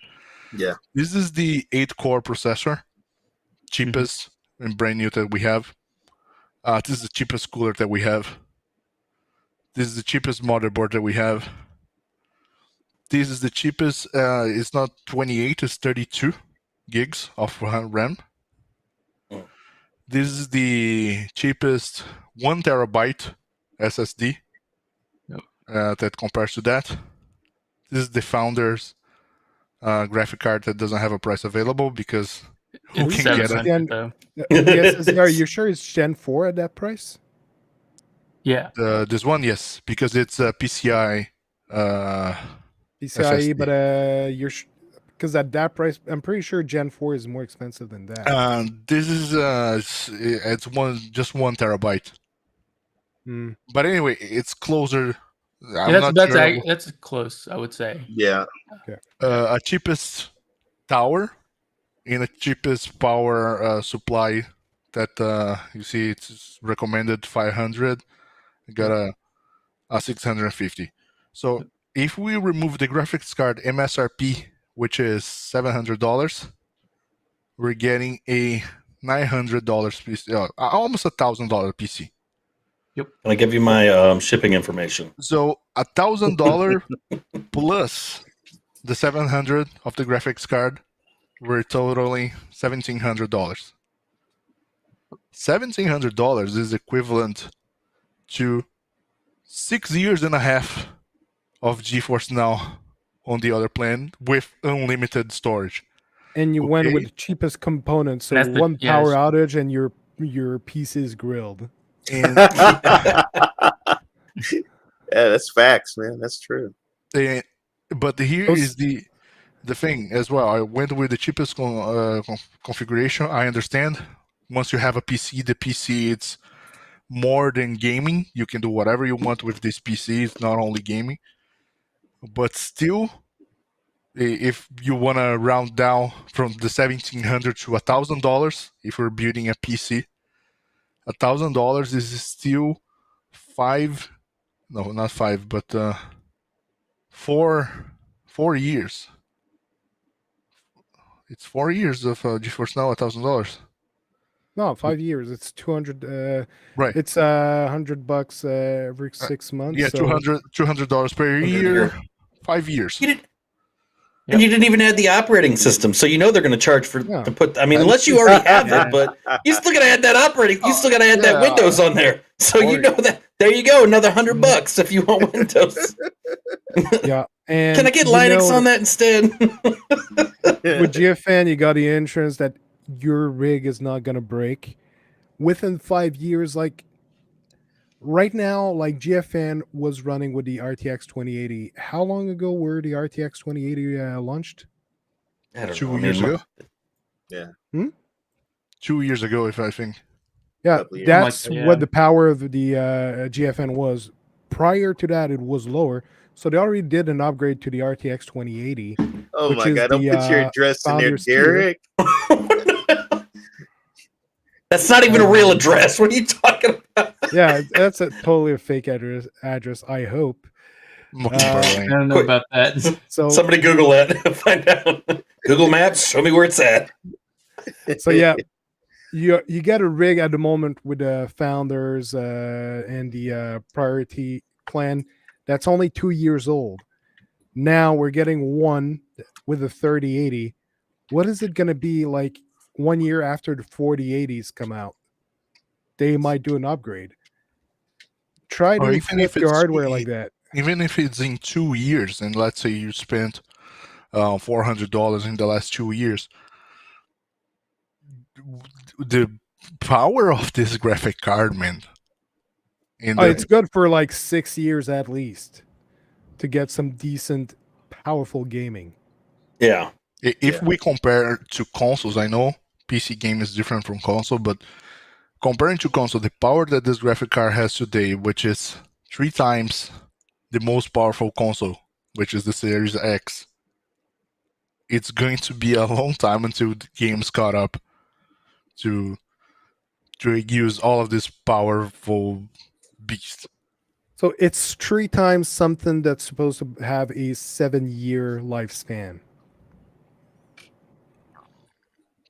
Yep, as you guys were saying initially on the chat, I cannot wait to play something in 120 frames. It's gonna be. It's I mean, gonna be just incredible. think of the gamers that want to play, like, I mean, Fortnite or Rocket League. Some of these that can really take advantage of for like esports. I mean, that's a huge thing, and esports is gonna. I mean, those that want to utilize cloud gaming and not have to, for PC stuff, and then you tie it in with esports like Rocket League, Fortnite, stuff like that. I mean, that is phenomenal because you're just gonna have just so much freaking power behind that. Just think with that announcement, Call of Duty just came out with a big warning against cheaters that they're going to catch him and they're going to kick him and they're going to regret whatever they did. They released their new anti-cheat software and hackers beat it in 1 day. They spent a lot of money on that anti-cheat software. It lasted 1 day and the cheaters were back on that game, ruining it for everyone. No problem, Eddie. Damn cheaters. So after 1 day, they started breaking the game and making it unplayable for everyone.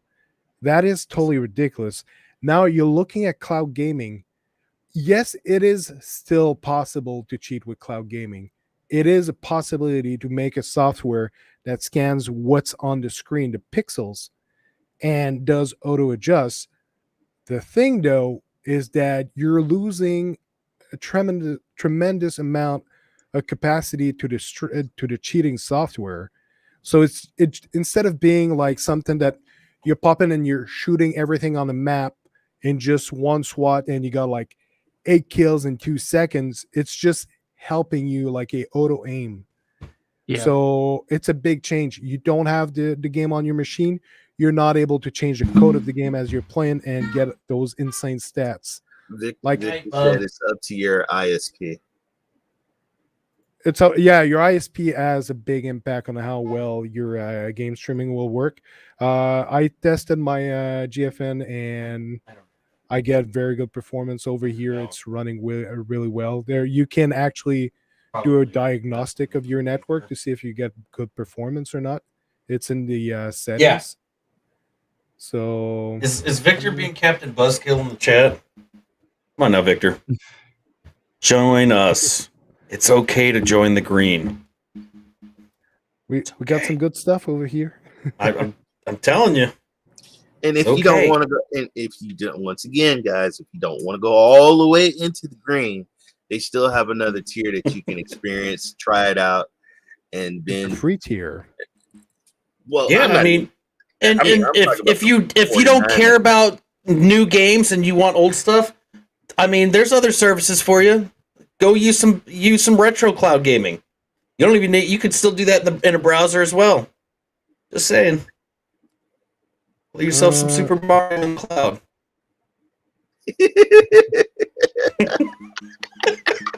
There's cookies, Victor. Join us. There's cookies. Google told me how. I just checked in on my GFN and Steam accounts today. They're working. That's good. So yeah, you can try there's a free version that you can play 1 hour. Then if you like it, I strongly recommend to at least get the priority membership. Yeah, and that's the one that me and my wife talked about. But I'm like, babe, 3080 RTX, 120 frames per second. And what she said was, I mean, I can't even say what she said on air. Wow.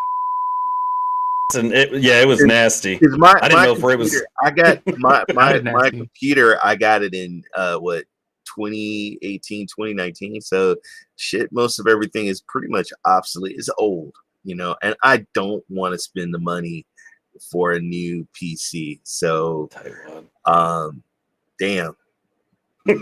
I do, but that's because I love having like the best tech. Like it almost felt like once I've tasted it, I'm like. I mean, I got my $1,500 laptop. I wanted a new one. When I took my laptop in to get fixed, I was trying to get Best Buy to just let me get a new one, and they said no. And I'm like, well, please, because my wife ain't gonna let me get a new one. I was already told that if this shit breaks, I'm back to TV for gaming. I don't get nothing else. So that didn't work because they fixed it for me. But still, I'm just like. And I mean, I have a PS5, but there's a lot of PC games that I'm not going to be able to play on my console. And I really love PC games, and that's one of the reasons. That's why we're the master race. Eddie got out, but Eddie, long time ago, he says, "Hey, I got a deal." I did what Eddie said. I got a deal on Epic for Death Stranding, and I actually played that on. It's not showing on right now for $10 off. I played it on. Let me tell you something. I played it on GFN. Damn, background killer. Brian, I'm with you, buddy. I got the M1 as well. I got a MacBook Pro M1, and that thing running GFN on that. That's very true things because MacBooks have wonderful screens, but they're shitty for gaming. But GFN makes gaming on MacBooks.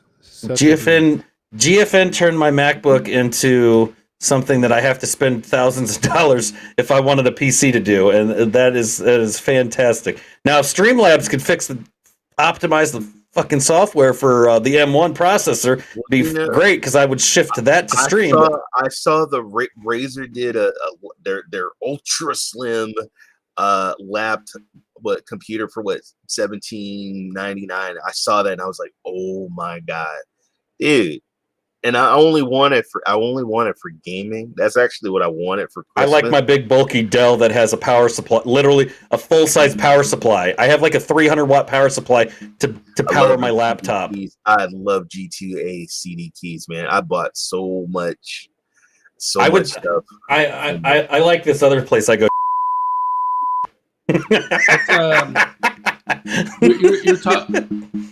You're talking about lugging around bulky chargers for those gaming laptops. Dude, my charger's a certified weapon. Like I could kill someone with that thing. Hit somebody in the head there. So I got a Surface laptop. It's really sleek and slender and stuff. Well, you know, I mean, I'm retired. I'm retired military. I can't afford things like that anymore. And I got a wife and kids. So that's the other. There's the other knock right there. I'm retired and I got wife and kids. I'm not allowed to have fancy things like that anymore. Yeah. Even when I worked, I wasn't allowed to have fancy stuff like that. I'm with Vet. According to Paul, I'm fat and. I'm everything about me is classified at this point. I think I'm actually going to get GeForce now instead of PS5. No, instead of PS5. I'd say you wouldn't be wrong to do that because if you've watched the last few trailers for Guardians of the Galaxies, they're not advertised on consoles. They're advertising with NVIDIA. And it is confirmed that it is going to GeForce now. I agree, Victor. And if you look, like they're showing a bunch of features like a DLSS and I don't remember all the names, but a bunch of NVIDIA specific features they built into the game so the game looks better. So GeForce Now, I believe, is the ultimate place to conveniently play that game and bring it with you wherever you want. You're getting access to the GF. I mean, if it's right on, GFN. All you have to do is just think 3080. And when these games start dropping, I mean, it's gonna be phenomenal. And then just think about if you're on your TV using the Shield Pro with the access to a 3080. Holy Jesus! There you go. Shield Pro on a GFN 3080 with Guardians of the Galaxy. HDR. Good God! Oh man! So as for the version, we don't know yet. Derek, that's nasty. Come on, bro. I want to take a dig at Stadia real quick. Oh, finally! I was wondering when we were going to get to this. Man, what's Stadia alone? Chaos. So, I'll bring Brian on here. For those who pay the $10 extra for Pro so that they can play at 4K 60. Unlike Stadia, GeForce Now will be able to run that 1440 120 with these titles. So, and 4K HDR if you have the Shield. But guys, we know but hold up. But hold on. The Shield is going to be true 4K. That's real 4K. That's not going to be your upscaled. It's not your upscaled 4K that Stadia has. You show me one. I mean, I'm paying $10. That's you should be able to run 120 with just about all the games. Dude, I want to play Super Mario with a 3080. Just old school. Stadia, I'm holding on. I'm waiting for that next gen. Don't worry, it'll come. Don't expect it anytime soon. No, Maker, it will. Stadia will announce next gen when GFN drops the 40. When they get the next upgrade at 4080. GFN is paying you. Shut up. You don't understand. Shut up. Where the fuck is my money at? Where's my money? The thing is, it's a bit worrying for me with Stadia being so silent and with the rollout of what seems even to be 9 to 5 Google is even calling them out on this shit. Like they just posted an article about it. Like why are you this silent? You like Nintendo is silent on things. Sony, we know, is silent on things. Google is going like saying, "F this, we're going to show you what true silence is." Hold on. Here's the issue. Riders Republic came out, okay, and guess what the frames per second is on it? Barely 30. It's 30. There you go. That 30. Isn't it 60 frames per second everywhere else? Yeah. So if I'm going to use my 4-hour trial for a week-long 4-hour trial for Riders Republic, it is not going to be on Stadia. If I can do the exact same thing on GFN, I mean, even on the free tier, if you just use the free tier, you're still going to get a better performance. But to be fair, I did play it. I did enjoy. I got up 3 o'clock in the morning. I did play. I watched Meg play it on Stadia too, and she was kind of. You could see the she was trying not to show the disappointment, but I saw it. You could see just disappointment in her eyes because it just could not get to that 60. But see, that's why I respect GeForce. Victor, I did see that. I did see. I saw that parachute. I know what you're talking about. This is why I respect GeForce now. Somebody get a Because Ryzak light here. a fire under Ryzak, I already these asked him about that. He doesn't care about GeForce now. He's a GFN hater. I'm sorry. I will throw his ass under the bus on that one. I love Ryzak, but I watched him on No Yes Man. I brought that specific game up about it, and he's like, hold on. I don't even. Who needs that? Calling people out, like I said, people. This is my show. I can do what I want. I'm just kidding. Everybody is a different gamer. Not 30 frames per second is. Some people don't give a damn about 100. Yes, I know that's why you have Stadia. That's why you have Stadia for the casual gamers. And that's why I'm like, why does everybody keep putting the booty version? I just want to mention a few things as to why I am worried about where Stadia is going. Hey, go hang with him, man. The reason that worries me that because I have games on Stadia. I love the tech behind Stadia. I want it to do better. I want competition in the cloud. My worry is the lack of titles coming to the platform, and not so much the amount of them, but the games that were like here prior that are leaving, or games that have been announced are leaving. One of them old people, Brian, stop it. So for me, a big like red flag was F1 not coming back, NBA 2K not coming back, Football Manager not coming back, stuff like that is kind of red flaggy. And then you have Apple got it though. And then you've got like Tachia and Road 96 were both in the Stadia Makers program. Both of them they canceled coming to Stadia as more red flags.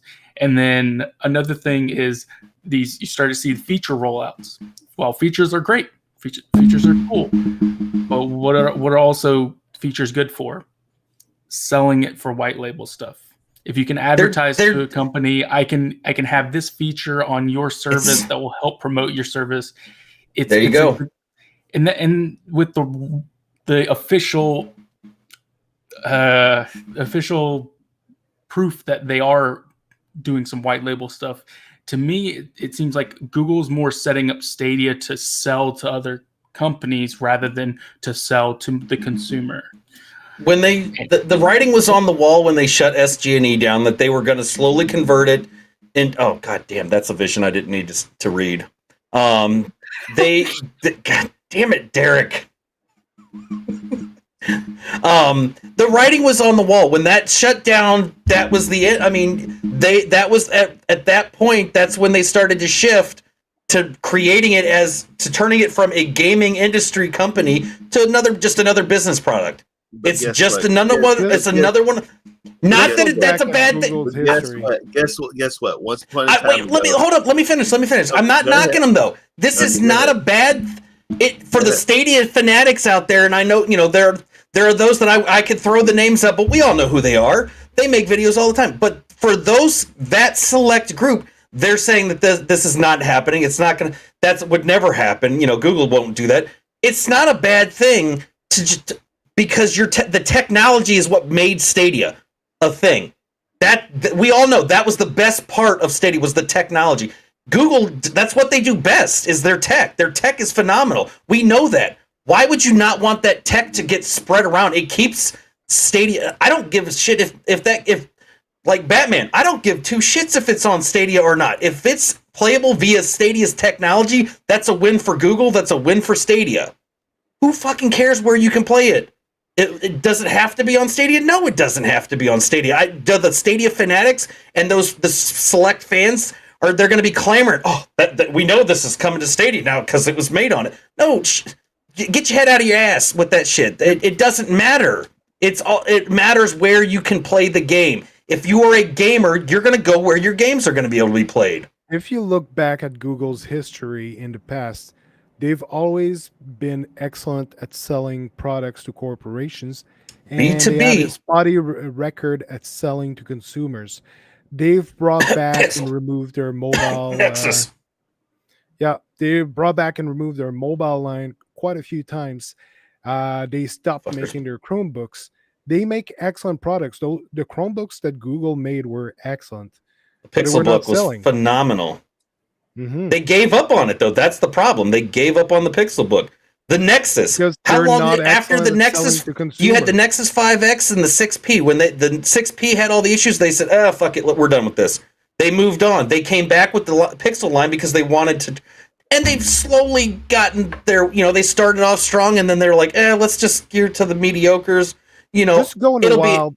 Just go in a while and ask who has a Pixel phone. You'll have the techie guy in the back that says, I "I've got do. one," I'm just kidding. I got an iPhone now. but guess same you'll thing. have just a few people who are more techie, who likes the Google technology, who will But have that Pixel phone. The But cell phone mass companies didn't consumers even don't buy those. advertise them though. That's the sad thing. Google makes so much. You just said it. Google makes so much money out of advertising. Instead of advertising their own products, they'll advertise other people's products. Because they make Walk way into more Best money Buy. out of it. Go to a Best Buy and go to the Chromebooks. Watch the demo the retail demo that is played on the screen.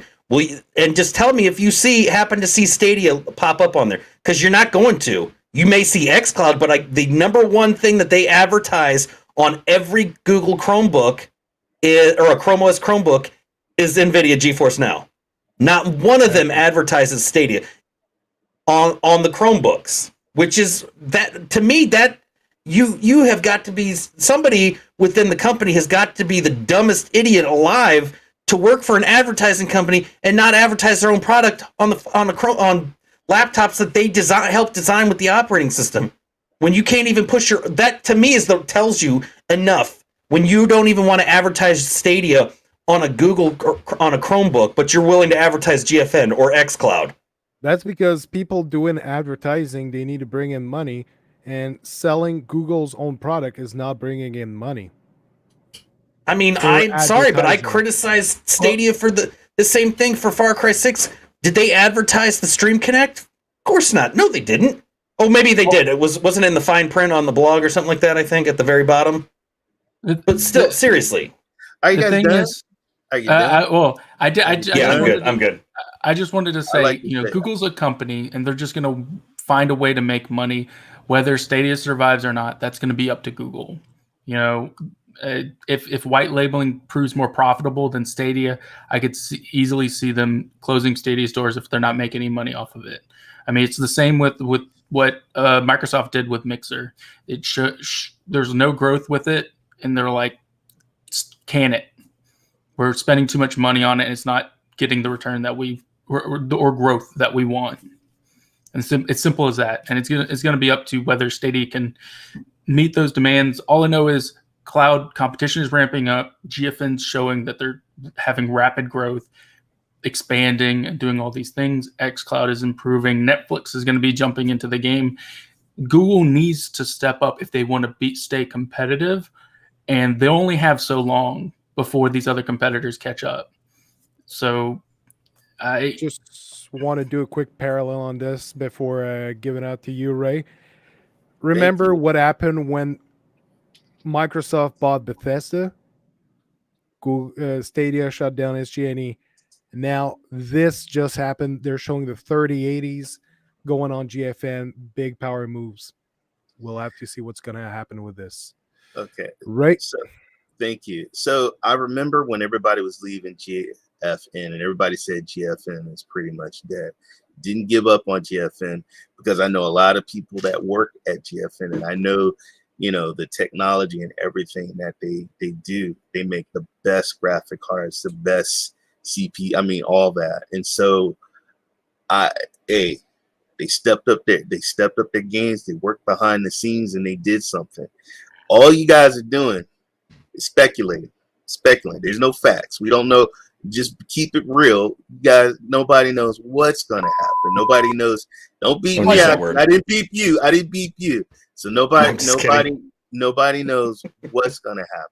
All right. We know that there's a next gen coming out. We know that we're getting ready to see Phil pop up at an award show. Dying to hear what he's got to say. Sorry. Dying to hear what he's got to say. But he's working for we Sony. don't know if he's actually going. You don't to know do anything either. with it. You don't. Yeah. You don't. He you don't tweeted- know. he This will be told a me- very interesting event. He told me his Sony bought him out. He's working for But Sony now. I will say we don't know if they're actually going to implement their changes. We don't know if their plans have changed. No, because guess what? I've been hearing the same blah blah blah blah for 2 years. 2 years that this company was supposed to go down. It has not gone. Wasn't it supposed to die in like June of 2020 or something like that? It's not. Showed, Companies evolve, and if it evolves into something, yeah, it still has the tech. It's still gonna have the games. The tech is one of the best damn cloud techs out there, and I'm not knocking. GFN is amazing. I want all these guys to do great. But honestly, when you sit here and you sit here and you say, well, you know, the one issue that I have is that they don't come out with a roadmap, and you're right, they don't talk to the consumer. I'm a consumer. I'm a founder. I got over 168 games. Half of that I paid for with my money. So I know that they have some new stuff coming. They just need to let us know. But as far as once upon a time, GFN wasn't doing that great, and they stepped it up. Yeah, they did. So they stepped it up in a big way. That's a huge win. Mm-hmm. You know, so we just got to see, guys. We got to see. GFN has definitely made strides. You know, they lost games as well, and specifically, like, they entered in a recent partnership with EA, and I look forward to seeing what that entails, and if we're going to see a lot more EA titles move to the GeForce platform. But the thing is, since there's no communication with Google, we don't know what steps they're doing to try to rectify this, what we have coming. And did you know about the 3080s? Did anybody know about 3080s? No, I'm just kidding. I didn't. Anybody? No, but mentioned? Did anybody know that they were going to do? If you told me that a cloud service was going to do 3080s this quick, nobody knew. Nobody knew. No. Did anybody know that Microsoft was going to get the xCloud server blades done as fast as they did? Oh no, that was hell no. So that's what I'm saying. Once again, so nobody knows what goes behind these big tech companies unless you actually work there, and you know all you're doing is just speculating. I know what was and what is now, and that I feel is it creates a lot of uncertainty, especially when Google was a lot more vocal with Stadia last year than they were this year. We haven't had any connects. We haven't had any events. Nothing to really showcase what's coming next with the platform. And that in itself is scary. Because if there's no visual for the consumer to say, I'm looking forward to that, what's to say that consumer doesn't look at the competitors or look at GeForce Now, look at xCloud and say, oh, wow, look at those games that they're getting. Why I should sign up for that and play that. I don't see anything coming for Stadia right now. And I think that's the real issue here, is that when your competitors are stepping up their game and Google's sitting idly by for months, like it's not like they were silent for a week or two. They were silent for like 9 months, where we've heard literally like no good communication. It's not good. You know, at some point people need to say, hey, Google, get your head out of your ass and work with this product and try and make a better product for your consumers. Damn, where have I heard that before? And I'm a bit tired of people saying Google know what they're doing. Google big companies don't always know what they're doing. There's a lot of Google don't know what they're doing. If that was the case, say it be still. What Google does not know what they're doing. They just got dumb engineers and executives there, right? Is that what you're saying? If Google knew it, that's like saying if everybody. I'm saying that these companies make mistakes and they have failed products.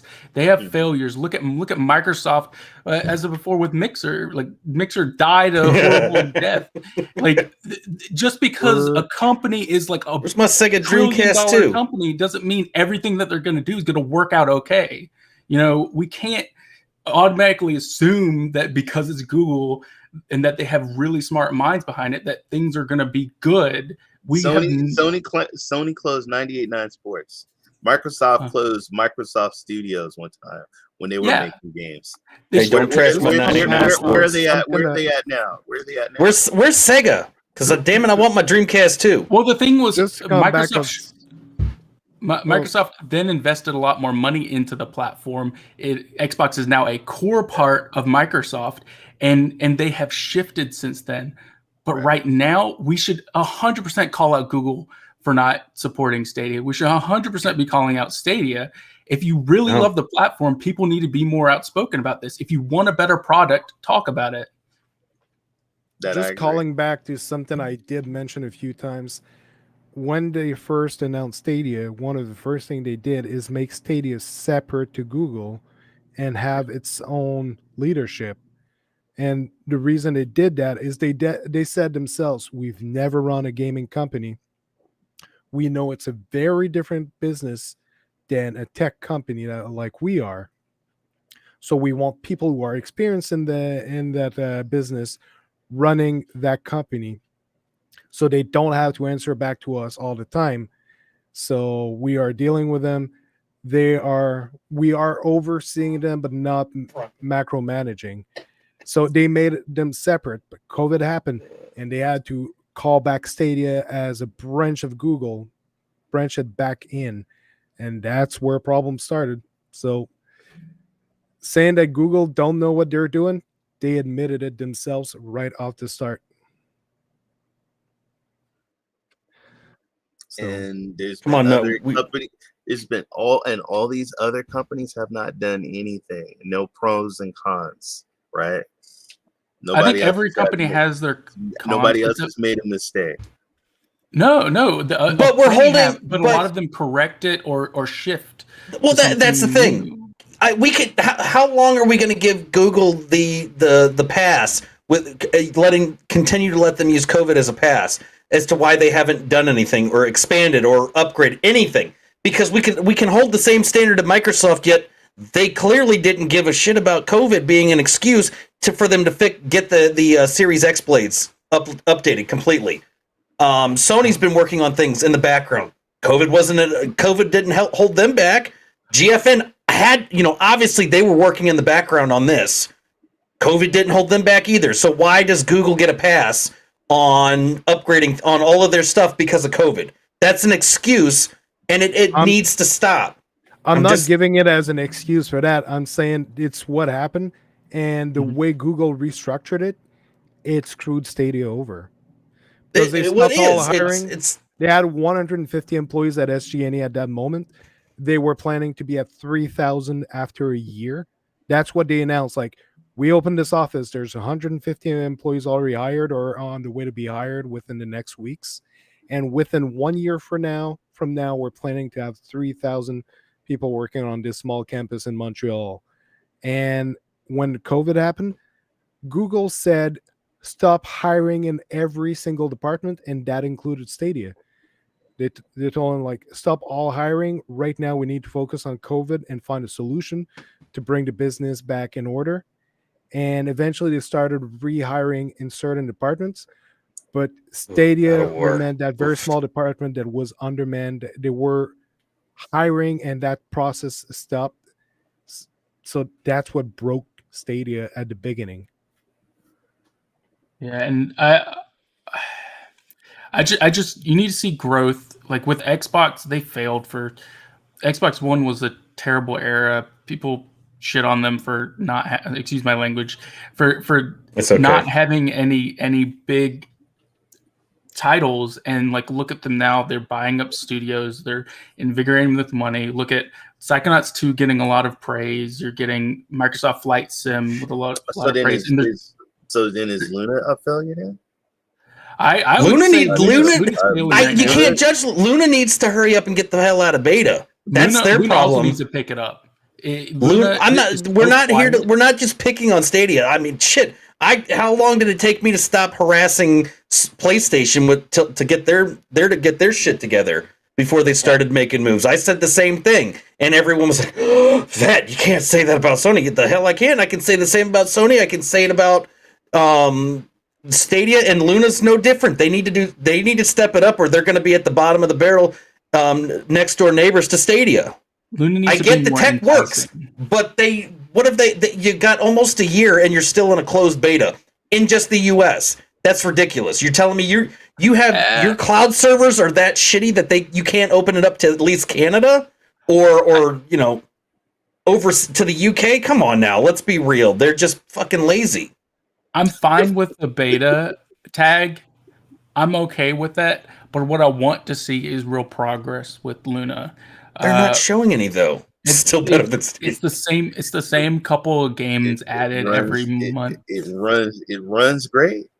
Tech wise, it's great. Yeah, you're right. But if it doesn't have enticing games for people wanting to subscribe to it, then people aren't going to buy it. That's why Game Pass is so appealing, because you have a lot of these bigger titles that drop day and date onto the platform, where, like, let's say you wouldn't necessarily spend that $60 to get Back 4 Blood, but you pay $10 to $15, you get it with Game Pass. That's super enticing for a lot of people, and snagging that little bit of extra revenue from that, Xbox is killing it with it. You know, they're growing, granted not as well as they'd like, but they're still growing at a significant rate. But xCloud is a compliment though. It's not I mean, yes, you could theoretically you can use it as a standalone cloud gaming service, but in all reality, xCloud is just a complement to your console. It is that's system. Yes, exactly. It's a complement to your Game Pass subscription for your console and your PC. It gives you that portability. They know that games fucking are huge. We know that. So that's a great thing for if you're in the Xbox ecosystem. It's perfect for you. It's also a good transition to show you that, hey, look, cloud actually works, and they can play locally with their hardware, and when they're up in the go, their saves transfer over onto the cloud. Yep. And it's just a good system to introduce, hey, you might not need a box to play those great games. I would love to see Luna expand, because that couch co-op is a fantastic feature that I wish more countries could have access to. I tried it out with Ashes when he was doing a sponsored stream. I'm sorry, it's like I was sitting next to him, and you know, the 4 screens, and you're playing back in the day with like Mario Kart and stuff like that. I sucked at it as I did then, but I had no problems, no latency, nothing. It was just an awesome experience to see that. I would love for Amazon to get the shit together and get that rolling out so more people can see that feature, because that is just to give I could sit here, Ray, here, look, take this link, click it, and let's play some games, some co-op games. I mean, how cool is that? Just to be able to give your friend, you know, like, I would love to have that feature and be like, Lee, here's a link, click this and let's play a game together. Or, you know, somebody overseas, or DrSpaceman, I could sit here and play Garfield kart racing or something. I mean, the tech, that feature alone is great for Amazon to be able to showcase it for co-op stuff, for multiplayer games. But they need to step it up and either get the shit out of beta, or just keep it in beta, but start opening it up to other people. Because you can't tell me your AWS servers can't handle it. Good God, a year later, and you're still sitting here in a closed beta just in the US. I wanted to mention something a bit. You're talking about these features and stuff. A lot of these features, in the long run of things, a lot of the tech companies are going to try and go for it. Look at Xbox trying to do a more in-depth rumble for their controllers now that DualSense is taken off. Twitch had their own kind of crowd choice option as well. It's amazing on GFN, Paul. It's amazing on GFN. Similar to a Stadia's, you know, crowd choice feature. So you're starting to see some of these like features and stuff that are going to overlap, and it's really kind of trial and error, which ones take off, which ones people want, and then the tech companies will reiterate it with their own platform. It just might take a little longer for that. So while features are great, don't get me wrong, they're great. games are what's ultimately important. If you don't have the games that people want to play, you're going to suffer. And I think GFN does a really good job with the PC crowd. New World is an example of this. Earlier in the year, they had Valheim, which hit over like 7 million copies sold, Right. and several other like PC titles that do really well. And I think that's what really shows the growth is because it's catering to that PC market. It's hitting those boxes for those players, and that's why you're just seeing constant growth with it. And I just see it going up from here with it, especially with them with this 3080 thing. It's giving them more attention, which means potential for new users, and it's a cycle. You want to constantly have this kind of news pushing out. It's the same way how Xbox is. They have like 2-week updates. So every 2 weeks they push out updates with their games through Game Pass. And then you'll have little, oh, look, we're updating the 4K UI for Xbox Series X. Or they like to throw in this information scattered throughout the months so that entices players. Oh, look, they're adding this. Let me load up my Xbox. Let me load up my PC. Let me play things. And it's all about that marketing. And Google just doesn't do that, not near as much. They post a Twitter post or a blog post, and that's not good. That's not enough. Not with gamers. Gamers have very fast attention spans. A lot of like younger gamers, they'll look at it twice. And with this, you're only reaching those who are looking for it. Yeah. Right now, in my opinion, I think xCloud, is doing, with the Ultimate Game Pass and with the PC and with the cloud. And I played it and experienced, and getting day and date games Back for Blood was freaking amazing. I think they're killing it. I think GFN getting New World was huge. I think that is great. And I agree. See, I'm just playing devil's advocate here, y'all. You're good, man. You're good, man. But just so you guys know, I have them all. I play them all, and just like Vet, I want to see these companies do something. I love Luna. I love Luna. I think it's great, and I'm actually I like how they are talking with people on Twitter. They're very friendly with the social media. And as far as Stadia, and I'm just keeping it real, I agree with you. I would love to see a roadmap. I would love to see more games with like 50 frames per second is not a big thing to me, but I know a lot of other gamers are hardcore gamers, and that's something that it's at least 60 frames per second, not 30 frames per second. It matters a lot to the PC crowd, so I think it's definitely going to hit off on that. It does, but even Apple understands. They may not. They're not focused. Apple is understanding gaming. Maybe not so much cloud gaming, but gaming. Apple Arcade, prime example. I just installed NBA 2K22. Sorry, Stadia fans. At least Apple's got it. But they just got an exclusive. They're going to be getting a new Lego Star Wars game that's going to be exclusive to Apple Arcade. Right. Even Apple has the ability to get this stuff done. Apple's got a exclusive JRPG on their platform that Fantasia? I would love to play. Yeah, it looks amazing. I saw that movie. It's all Would go Disney. All the decors in the back are made by artists. It's physical decors that they made. They took pictures of, and they built the game inside of it. It looks amazing. They also have World of Demons, which is made by Platinum Games as well. I paid $5 for Apple Arcade, and I got NBA 2K22 included in that. It probably is. I haven't loaded it yet. Really good with the mobile games, I will say. Apple has a don't they got a special with PlayStation, Sony, or somebody? Yes. You can purchase PlayStation controllers, I believe. Through that. Yeah, I could use my PlayStation. DualSense on the Apple Store. I got to buy a PS5 controller to play with NBA 2K22 on Apple Arcade. But they're also working on getting Apple Music incorporated into the PS5. Yeah, and PS5 and I believe Xbox as well. I did want to I did want to mention I don't hate Stadia as much as like I've been criticizing it and telling Neither it do needs to I. get its stuff together. You just want information. You want to know what the fuck is going on. I want the service to do better is all. Right.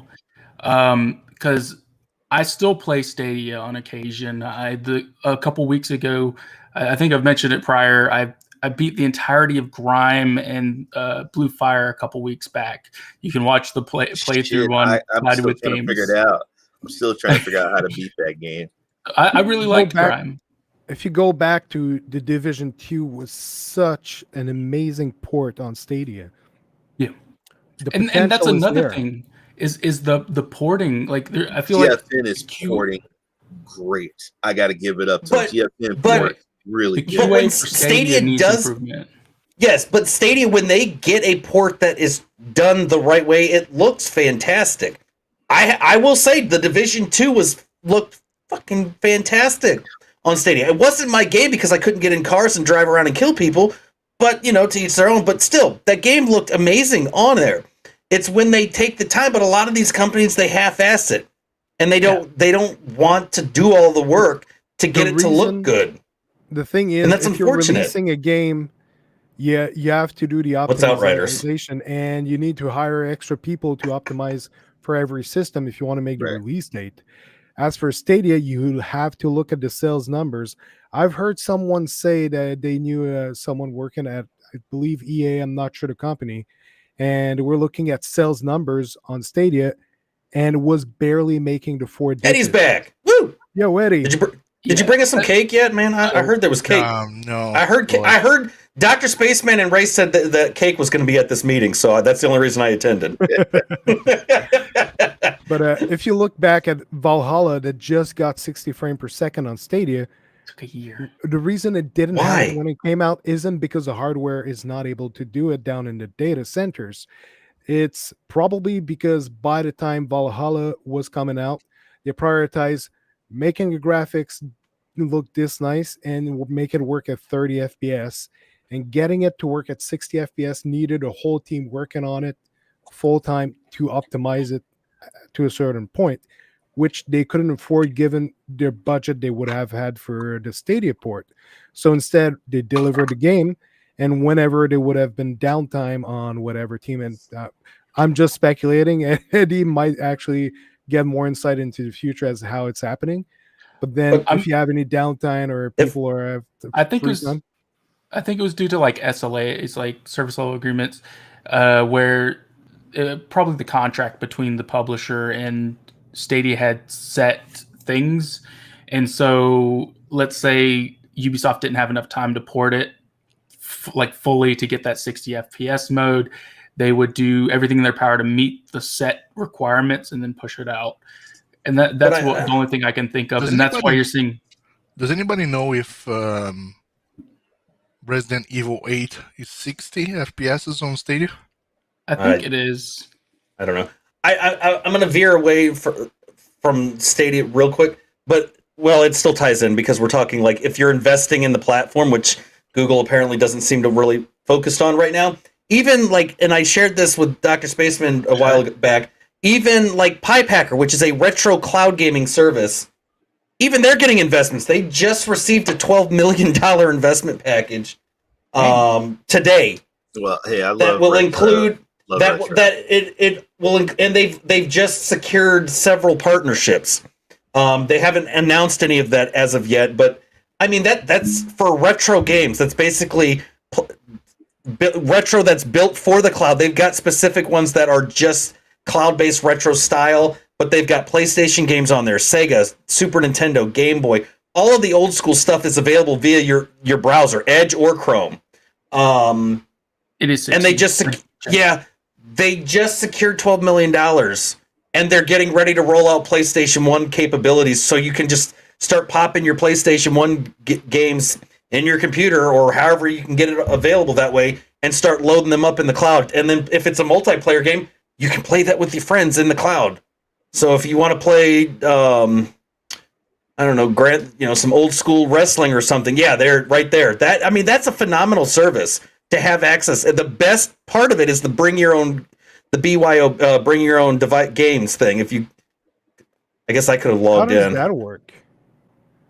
How does that work? When you bring your own games, it's basically like ROMs, kind of in essence. But if they want you, they don't. Or? It does work. I have access to. I still have a crap ton of ROMs from God knows how, almost every system every system that you can run on there with the ones that you're able to bring on. I have access to those, so I can load those up. They have not loaded PlayStation 1. They're going to actually have devices that you can just plug in via USB, and it will basically allow you to put your Nintendo cartridge, your Super Nintendo, a PlayStation, and just load it right up to the cloud. So I got this here in my hand. I can play that on Pipe Hacker in the cloud? Yes. Once they roll it out, it will basically work with almost any game. I've streamed that. I played Mario Kart on the Super Nintendo with other people, with like Dude Games and a few other people. Yeah, but I'm just saying that's an example of a retro service that's even getting investments. I mean, that's a lot of money for an upstart. That was a company that was on Kickstarter, and now has been securing money left and right and continuing to grow since they started this like a year ago. Is when I found out about it, and I've got access to it for life because I invested in the company because I love retro games. I mean, you know, who doesn't? But still, to see that they just secured a $12 million package is freaking crazy. And if you go down, keep going down, and it shows you some of these where the games are from, like NES. There's a few, you know, you got some newer stuff there. PlayStation right there. Hey, that's PlayStation, yeah. Yeah. You know, all right. I mean, I can roll like that too. I may not be getting back up if I do that. But if you keep going down the list, there at some point it should show you the bring your own device stuff, and it's just as simple as it gives you a link, and up to 4 people play it anywhere, you know, wherever you have a browser accessible. I know I'm not sure why yours isn't showing it, but I know mine gives me the option for if I don't know, I could probably see. But I've tested it out enough times that is, I mean, it's a very good service for what it does. Let me see. Let me load mine up and see, because I know I can showcase that real quick. Because, you know, we talk about cloud gaming. This is nothing. This is literally cloud gaming in essence. All right, I'm already logged in. Oh, here we go. Yeah. I don't know. I can try to share my screen and see if that lets me. All right. There we go. I think it's. Yep. Right there. Game Boy Advance, Super NES, Sega Genesis, Game Boy, Nintendo is right now. Those are the ones that you have access to. If you have the ROM or the game, you basically, if I go Super Nintendo, drag and drop, compatible file types, zip, RAR, you know, SMC, SFC. So I literally just upload the game into the cloud and I start playing. So it's a cloud emulator. Up to you to prove that you actually do have the physical copy. Yeah, they don't condone downloading ROMs. Neither do I. We've seen what happens, folks, when you download stuff. It is illegal. I do not condone this. But if you have access to the capabilities of doing that, then you can, you know, you just log in. They are free. I mean, anybody can try out the service. You just go to their site and sign up. It's still in beta, but it is if you like retro games, this is a fantastic service for those that, you know, like to play those old school stuff every now and then. I know I jump into it. Maker was saying it is cloud emulator. We know that there are a few emulators that you usually need to install on a Raspberry Pi or something else. This is a cloud emulator. Yeah, let me see if I can show one of the features real quick. Let me just go click this. I'm not gonna go too much into it. But Nintendo hasn't had a problem with this. But it literally it'll load up and ask. Don't know about it. To use the microphone, you know, and allow and things like that. It uses your webcam, so you know you can see and all that. But it's for a cloud gaming service. I thought it was pretty good stuff. And I was shocked when I saw that they just got a $12 million investment. So that's the thing. It was a Kickstarter exclusive coming soon to for all users. That's why I don't have it. Gotcha. Yeah, I think the Kickstarters were the ones that were able to get the bring your own game feature, but anybody can sign up for it because even while it's in beta, you can still sign up to try out what's available. Yeah, see, there you go. You just got to know. Person uploading is illegal. Yeah, being an emulator is not illegal. It's illegal. You tell that to that poor guy that got sued by Nintendo. The problem he was making a profit off of all of Nintendo's ROMs that he had access to. No. He was giving them for free. It was the most popular ROM website that will give it for free. I have others available. When his went down, I have others available, but I can't name names. It's classified. It's that's when you get into hear that, territory. FBI? Did you hear that? If you get big enough, like FBI, open up.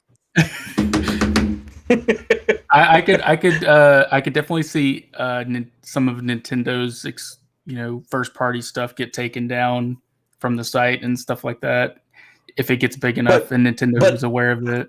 Well, I've gone on. I mean, you're not going to see like them advertising like a Super Mario or something of that nature.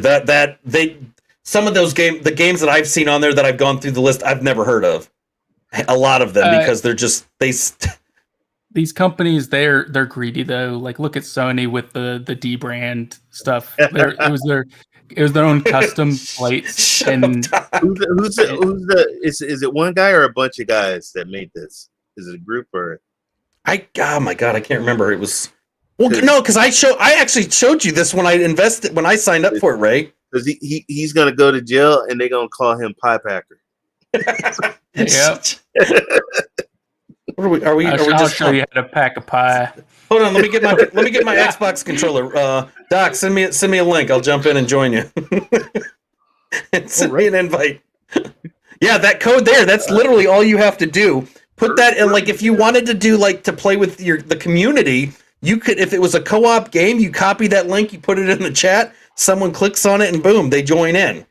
It was that simple. I was like, God, I wish there was a newer cloud gaming service that would have something similar to that, where if you posted a link to your game in the chat, you could just join it immediately. And I just can't think of any names. Yeah, Luna should do that with their retro channel. That would be. I could see them utilizing the retro channel with the couch co-op feature that they have. That would be. Oh man, that would be awesome to see. But their family channel is actually pretty good. They should partner with Nintendo and get like Mario Kart and. Not gonna happen. It's not gonna happen, but that'd be great with the couch co-op feature. It would absolutely be fantastic. We've lost Doc. We know that Nintendo's never gonna happen because Nintendo is doing their own thing with their own. I used to love that game. Crazy pricing. Oh, and their new Nintendo Online. Yeah. Stuff. Yeah. Their cloud service that Nintendo's cloud. You talking about? I think they're doing the online 64 cloud, which it has. Anyway, Nintendo doing Nintendo, and they will be just fine. Yeah. Well, they have been. I mean, look how long Nintendo always has been their own bubble. Nintendo does what they want. They don't worry about the general standards of things. They have such a good strong fan base. It doesn't matter. I do want to mention something like. I think Sony and Nintendo are exception to being late to the party with cloud tech, and there's a big reason: first-party exclusives. Look at Disney with how late they were to the party to their own streaming service and how successful they are. All they had to do was put their own content out there, and people subscribe to it. And it's going to be the same with Sony and Nintendo. Once they start their own cloud gaming, like a true cloud gaming service with newer titles, it's going to take off. Yeah. They got the IPs for that. That's why Microsoft jumped on Bethesda and are I agree with studios. You, Brian. I do agree with Brian with that. Sony has had cloud for years, but didn't touch it until they saw them making money. Exactly. It's all about money. It's that money. I mean, would it surprise any of us on the panel if Disney thought about coming out with a cloud gaming service? not even cloud gaming, but if we compare the success of Disney, my camera froze. We compare the success of Disney Plus with the success of Netflix. Netflix has been around years and years before Disney said, "All right, we're gonna launch our own service." That may be the case with Sony. Sony will wait for everybody to. All right, man. this is now a solid market that I will step 2 foot in, and Hello, they fellow just come Canadian. strong. I think they're going to do the similar model as well with Disney Plus, where they'll have a set amount of titles on the Disney Plus subscription, and then you have to pay a premium for their newer titles. Disney does that, like with certain movies that come out that are new. You pay $20 or $30, depending on what it is. I know there were a couple of them that, like, hey, don't go to the theaters, just buy it. Instead of seeing it in the theaters, pay us $30, and you can watch it now at home instead of leaving. And like, to me as a parent, that was a genius move. Like, why the hell wasn't that a thing before? Because I know damn well I don't want to be dragging my kids to the movies that I know I'm going to pay all that money for food, stand in line, listen to a bunch of other whiny ass kids, and then by the time I sit down, 5 minutes into the movie, they all want to leave and they're done. Like, I would rather just stay at home and spend $30 and not have to take them and shove everybody in a vehicle to drive and just turn around in 10 minutes because nobody wants to sit in the theater and pay attention. Now, with Stadia's whitelisting, because we brought up Disney, with Stadia's whitelisting deals that are going on right now, how would you react if they were to bring all the Kingdom Hearts games and Mickey's Castle of Illusion and all those games I love that on game. Disney Plus? Dude, I would be all over that. I could see Disney wanting to pay out some money to Square for some of that. Yeah, for Kingdom Hearts. Bring me that Disney skateboarding game they had on the GameCube too. I mean, that's where everything's headed. It's all about, they want to combine all that entertainment into one subscription service, so that they can grab people. That's why Netflix is reaching, like, they want to integrate it. So you watch that Netflix TV series, and look, you can play the Netflix game right now. Just click the button, or the new Witcher game. You know what I mean? Yeah. But that's the thing, like, and what Brian said about Nintendo is awful. It doesn't matter though. They have the fans don't care. Nintendo could put out the crappiest game possible and people are still going to buy it because you are a Nintendo fan. They have such a secure base. It doesn't matter. We saw the backlash from the N64 stuff that they did, and with the expansion and whatever the hell it was, because I didn't really follow it. But people still bought it. Like, you can complain, but they're all the same people that ended up signing up for it anyways, and are probably still using it now. That Nintendo doesn't. That's why we don't see Nintendo really bothering with cloud gaming. Like Sony, obviously Sony has to compete with Microsoft, has to compete with other things, and that's why once Google started going in, and then you heard about xCloud, then all of a sudden we start seeing the signs of life from Sony. That they're like, oh shit, we're going to get left behind. We can't allow Microsoft or anybody else to pass us. That's unacceptable. So of course they're going to start, because then Amazon's like, hey, I'm going to get into this cloud gaming. And then Netflix is like, well, I'm going to start in it. Hell, even Facebook utilizes a form of cloud gaming for some of their stuff. Yeah, their web-based. Yeah, their mobile games that are, but even so, everybody is starting to test the waters. EA was looking into it at one point in time. I mean, we've already said when McDonald's comes out with their cloud gaming service, you'll have heard it first on here, because we called that weeks ago or months ago at some point, that McDonald's was going to have a cloud gaming service. You're going to get a free controller in every Happy Meal. But it's the trend. It started with Google making waves with Stadia, and I'm all, great. But as they were continuing, everybody else is like, oh shit, we got to do something to compete. So the competition was ramping up. The problem is Stadia kind of is like, we don't know what to do anymore. And everybody else is passing them. And, I don't want to see Stadia fail. Like, I may come across that I'm like, F you Stadia and all of this, but I don't want to see them fail. but they need to do something. I said this about Sony. Stadia need to step it up, or they're gonna get burned in this, or they're just gonna say they're gonna have to raise the white flag at some point if they don't watch it. The competition is gonna leave them in the dust. Starting the tech doesn't always work out. Look at Microsoft with like the first tablets. They came out and was like, check out these cool tablets. Where's Windows Phone? Anybody got a Windows Phone? I'm just saying, and I know that burns a lot of people because I was a Windows 10 mobile phone, but what happened to Windows 10 mobile? I think that one got scrapped also.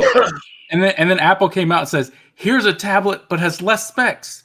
Yeah. And everyone's like, yes, that's what I wanted. Anybody got that Palm or the BlackBerry? You got those things around anymore? By the way, just wanted to point out something. We just made it to 100 subscribers to our channel. Yay! Thank you, everyone, for your support. I don't know who was number 100, but bravo. Wow, we're just pulling out Microsoft's failures right now. You know, thank you. we talked about Mixer. We brought up Zune. You know, well, Ray brings up Zune. I'm always apparently the one that throws the Windows phones on. But that's because I was pissed because I freaking loved my Lumia 950 XL. God bless it.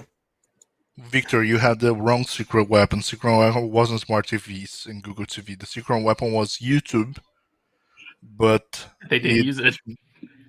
Not like they're going to be using it as of right now. Maybe things change in the future. I would love to have seen a game on Stadia utilize YouTube the way that when I was in the settings with Twitch. Or on New World. Using YouTube, I hope at the end creators they just go and say, "Welcome to YouTube Gaming." Sorry, I say the name; it wasn't catchy enough. They had YouTube Gaming, and it was great. I remember the YouTube Gaming was a separate app. You could live stream from that app on your phone with anything you wanted. I loved YouTube Gaming, but then they merged it with YouTube. I thought that was a big mistake on Google's part. To merge the two because it put YouTube Gaming at the bottom. It's kind of like being a new creator, a new streamer on Twitch. That was the problem. So Doc, I got my best friend Choose Gaming, and he is on the fence right now with the $9.99 3080.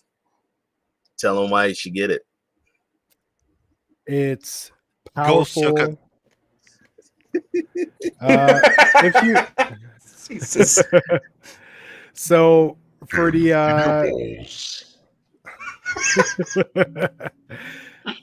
for the 3080 plan, it's got so much power behind it. It's 3 times the power of the Xbox Series X, which a console that just came out within the last year. It's got the power. Bring it. Just sign up.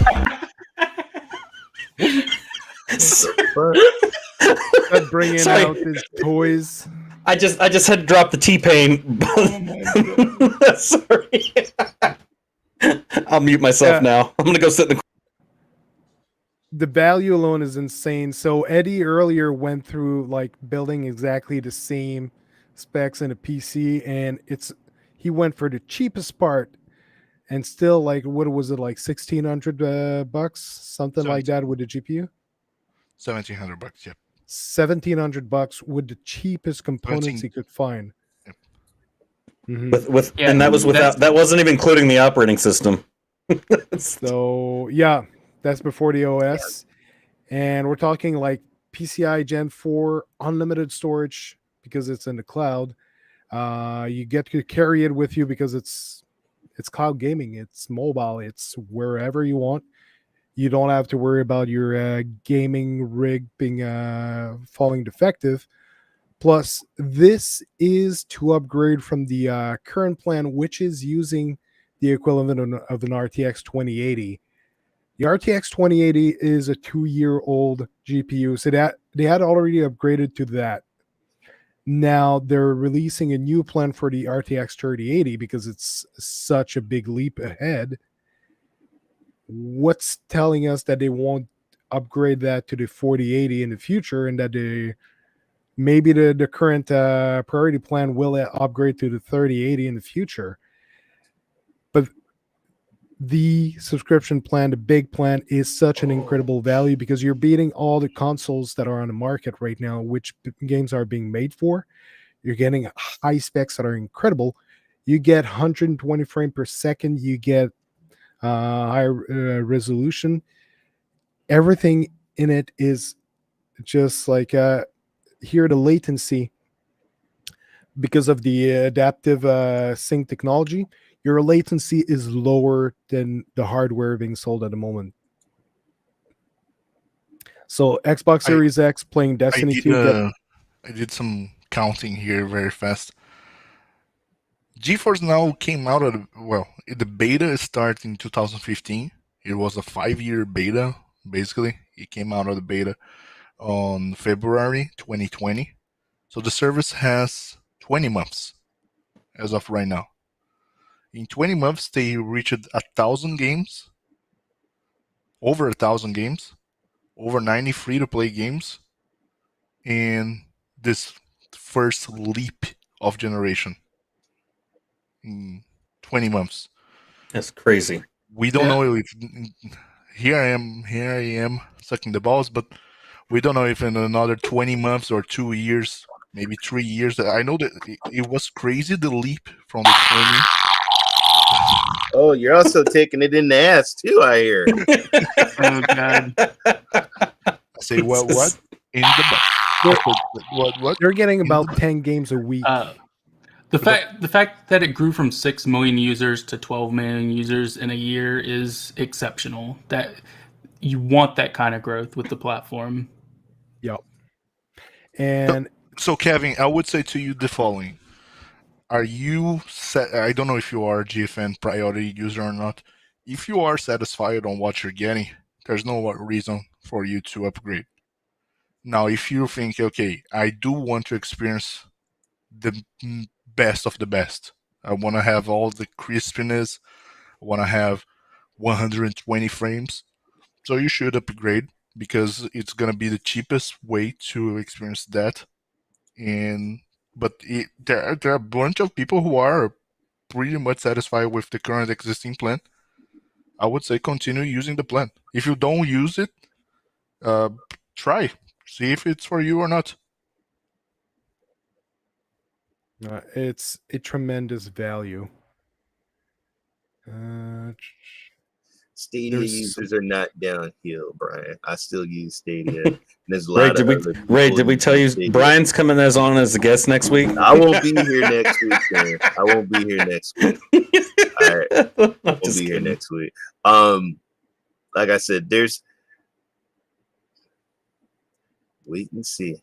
They just I think Stadia needs to hurry up with this damn generation. I don't know if you want to share that link I posted on the that article I came across. I think whatever Stadia is doing, we'll find out in the next couple of months. You know, Google financials are early in the year, so before then, we'll see what plan they want to take. How many games does Stadia have on it? Over 200. I know. Yeah, but if you looked at that article, Facebook Gaming just started in the cloud, and they've already got up 45 games. Yes, I get that it's tied with mobile, but that's still cloud gaming, regardless of what they're using it for right now. If you want to say, you have also Google Play Games, which has the cloud solution, I guess. Yeah, with it's the Google Play library, so I would compare it to that. No, it's meaning it's not trying to shit on Stadia. In this case, it is Stadia. They announced it. Ballhead is gonna be handing a bit. Hey, I look I consider myself a founder and investor. I want to know because I ain't seen you in a while, bruh. What the hell you gotta say? You know? Oh yeah, wow! Exactly. Jesus. Yeah. I mean, hey, you know, but to be fair though, I want to see the same. I want his ass coming out and saying something because I fucking spent over $2,000. I pay monthly for Ubisoft Plus, and I still buy the same games that I get for free, the Ultimate ones. I buy them when they're on sale on Stadia. I have invested a lot into that platform. Yes, I have every right to criticize and to want to know what are your plans? Do you have a future? Do you even care? I mean, fucking tell us something besides your stupid tweets and changing your name to Scaredia. Because right now, the name fits perfectly. When I saw that, I wanted to make some jokes, but I left. Fuck, you gotta fucking talk about the fucking name, Stadia. I don't care. Stadia. Really, man? You know what though? Really? Because after that event coming up, they better leave. If they don't make an announcement soon, or after their 2-year anniversary, they may as well leave the name Scaredia. Yeah, been 30. Look, if you invest a ton in a company, you want to know what the future is. What is your investment paying for? To me, I paid for Scaredia. That's what is that all of what I invested? Is that what I paid for? It's for you to change your fucking name on Twitter to Scaredia?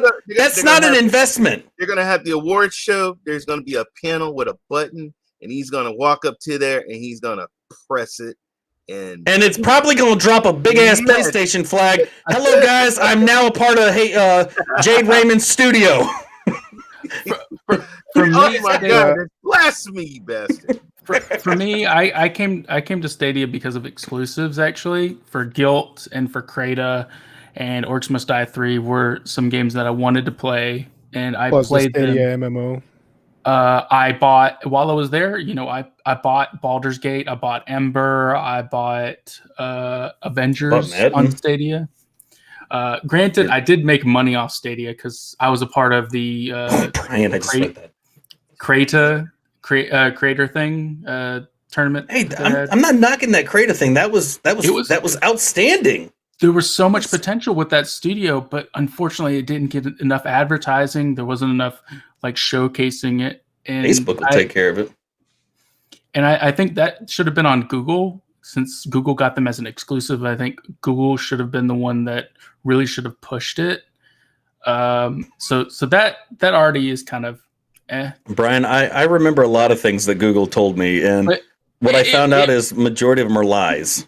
It started off really solid. Even like Cyberpunk was a really big get for Stadia. It was one of the biggest title of the year, and so. Dude, Doc, I'm about to put. I'm like, Doctor, you got like 5 more minutes, man. I'm jumping off here. All right, we're going on 3 hours. I just wish that they had continued with that progress. You had Resident Evil Village, but we didn't get that announcement until like a month after it had already been announced to other platforms. So my thing is, Stadia needs to step it up. They need to get some of the bigger games. There's no Battlefield. What are we seeing next year? Ubisoft titles? What about? Damn it! If it wasn't for Stadia, I wouldn't have met none of you guys. Damn it! Yeah, I'm grateful. We're just saying, Google, step it up or put up or shut up, Stadia. Put up or shut up, Stadia. That's all I got to say. They need to be making deals, is what they need, and they need to be showcasing what they have. They do have deals. They have an awesome store of deals. Where's Tiny Tina's Wonderland? Look, guys, we know the thing. We got Extraction. Ray. I'll be fair. Stadia's. We know they're getting Game of the Year. They got it on the radar. Game of the Year. We're just saying it's Peppa Pig, man. Just throwing that out there. That's my spirit, man. You keep throwing that out there, but guess what? Did you see that giant potato? Hey, look, a giant walking potato is a bag of gas station simulator. Your fucking simulator. No. I think when I get off of here, they got toilet bowl simulator coming out too as well. No, when I get off here, I'm jumping on New World. Can you play New World on Stadia? What does Eddie want to say? Yep. First of all, gas station simulator is fucking cool. Yes, shut up, Ray. But here's the thing, right? My vision on what I think is happening with the whole Stadia situation. Except for Ubisoft, we have 2K. We have EA, and we have Capcom that are not available in other cloud game services. 2K games on Stadia, or better, not 2K games. I'm gonna go for Take-Two games, because 2K games, we know it's not coming more. We're not getting NBA. We're not getting anything else. And I wanted to mention that new PGA Special Edition didn't come to Stadia either. Did you say fake? Did you say fake? So basically, you cannot expect 2K or Take-Two, any new title from Take-Two is not coming. Any new title from EA may not come except for FIFA. Then And- again, we might have seen the last one. Yeah, because FIFA may Oh my may god! rest in You, got, peace. you, FIFA. you guys have already started the eulogy. No. The eulogy of FIFA. We're The looking eulogy's up to We're just- Stadia. reality. They Ray, need to we're make just this deal stating. happen. But Ray, Eddie's I'm- stating the facts are there with certain Ray, games that I'm are not stating- coming I'm- back. I'm stating the same facts as I did once Stadia posted on February 1st, and I said this is white label. That day, if you go rewatch podcast that happened on that day, I said this is white label and it will happen. Took a while, but here it is. But here's the thing: these games are not coming. Sega games will not come to Stadia again. Otherwise, Judgment, Final Judgment, no, Lost Judgment. They got Lost Climbers, Judgment. Chorus, Lost Death Judgment. Carnival, Chorus. Extraction. Chorus Yep. is from Koch Ben Media. 10. Koch Media, you still have a good relationship. Stadia, it may come. Yeah. OG, Next gen. what's the next gen? Chorus. Right. Ray, I'm excited about Chorus. It is a Koch Media game. I'm lying. It is a Deep Silver game. It is a double A studio. It's not a triple A studio. It's not a game that it won't be reaching a high selling on Steam or whatever other store. It's there. It's probably a kind of game that will probably be on Game Pass either on launch or after a few weeks. It's not a huge title. I'm not talking about graphics or anything about those games. Square Enix. We're probably not seeing another Square Enix game on Stadia. Guardian of the Galaxy isn't coming. Right. Oh. So Which is a spiritual successor to Avengers, made by the same studios. Well, it's Eidos Montreal, I believe, is making this one and not Crystal. Yeah. but Mm. here Oh, right. the bottom line is Stadia currently has a great list of games available. There are a lot of great games available there.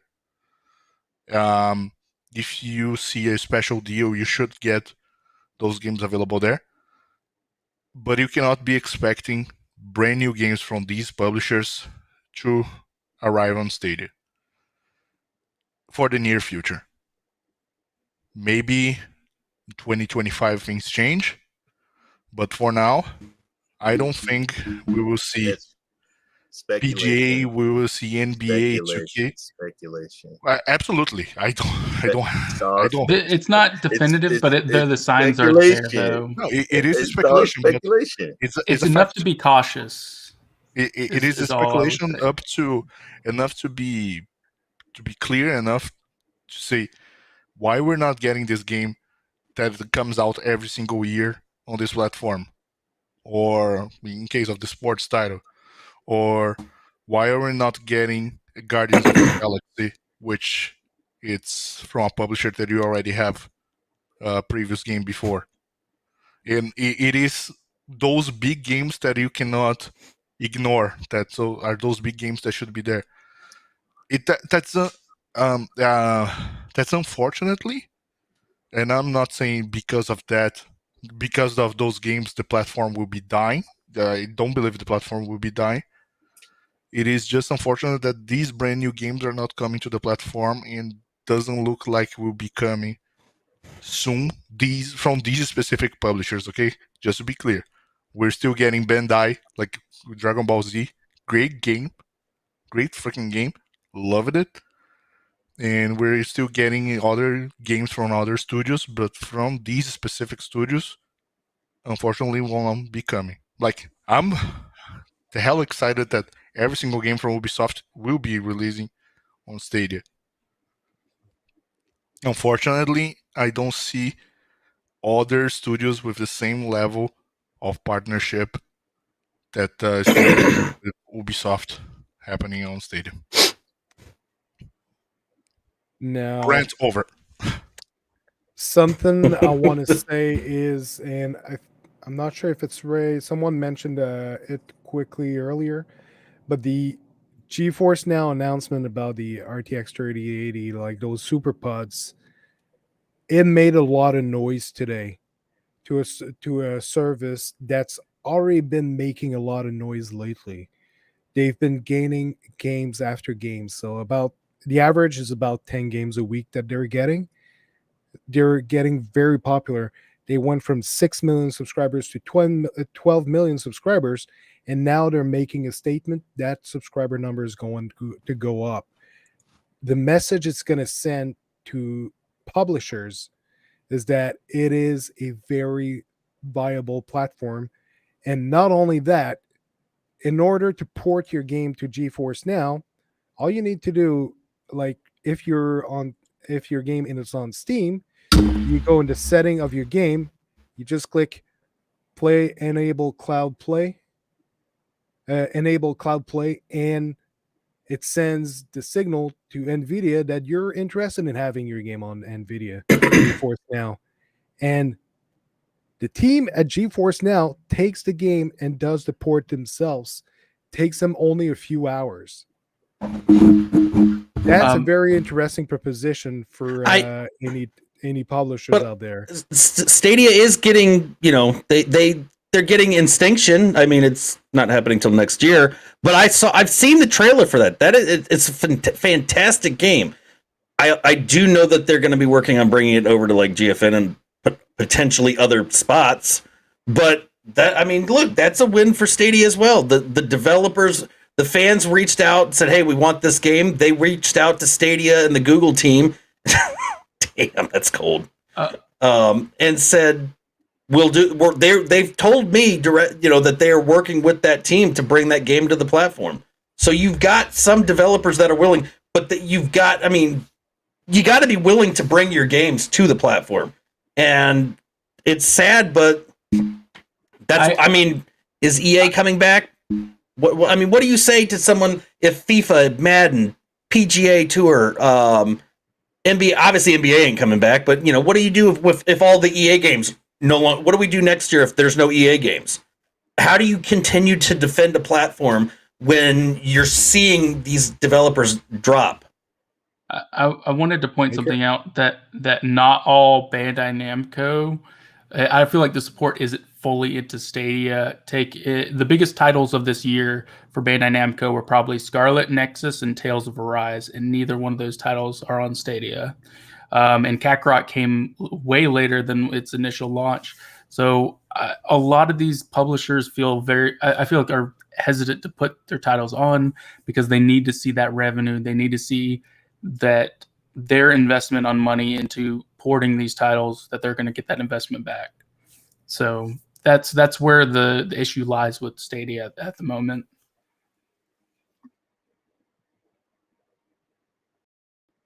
Who would imagine that their biggest tech advantage, because I'm going to be a little bit technical here, guys, but Vulkan 9, which runs on the Linux, which it's what being able to deliver 4K, it is their big disadvantage, because to port a game to the existing Linux format that they use, it is way harder than the current format that the developers are already using via Steam or via Luna, which is Windows. So Stadia has a huge product on their hand, but it's a little bit harder to make the port, and that's why I guess developers don't want to engage that easy.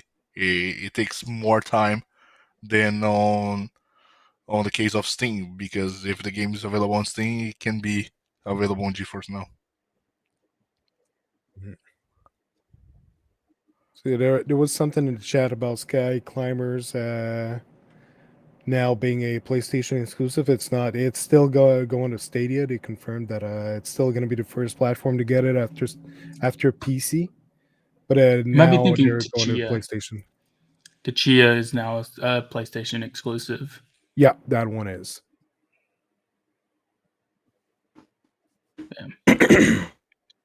Yeah. Fun stuff. A lot of stuff moving around. It's a crazy business right now. Oh yeah, tons of moves made by a bunch of big companies. So I'm excited to see what's next. It's basically it's chess and cloud gaming.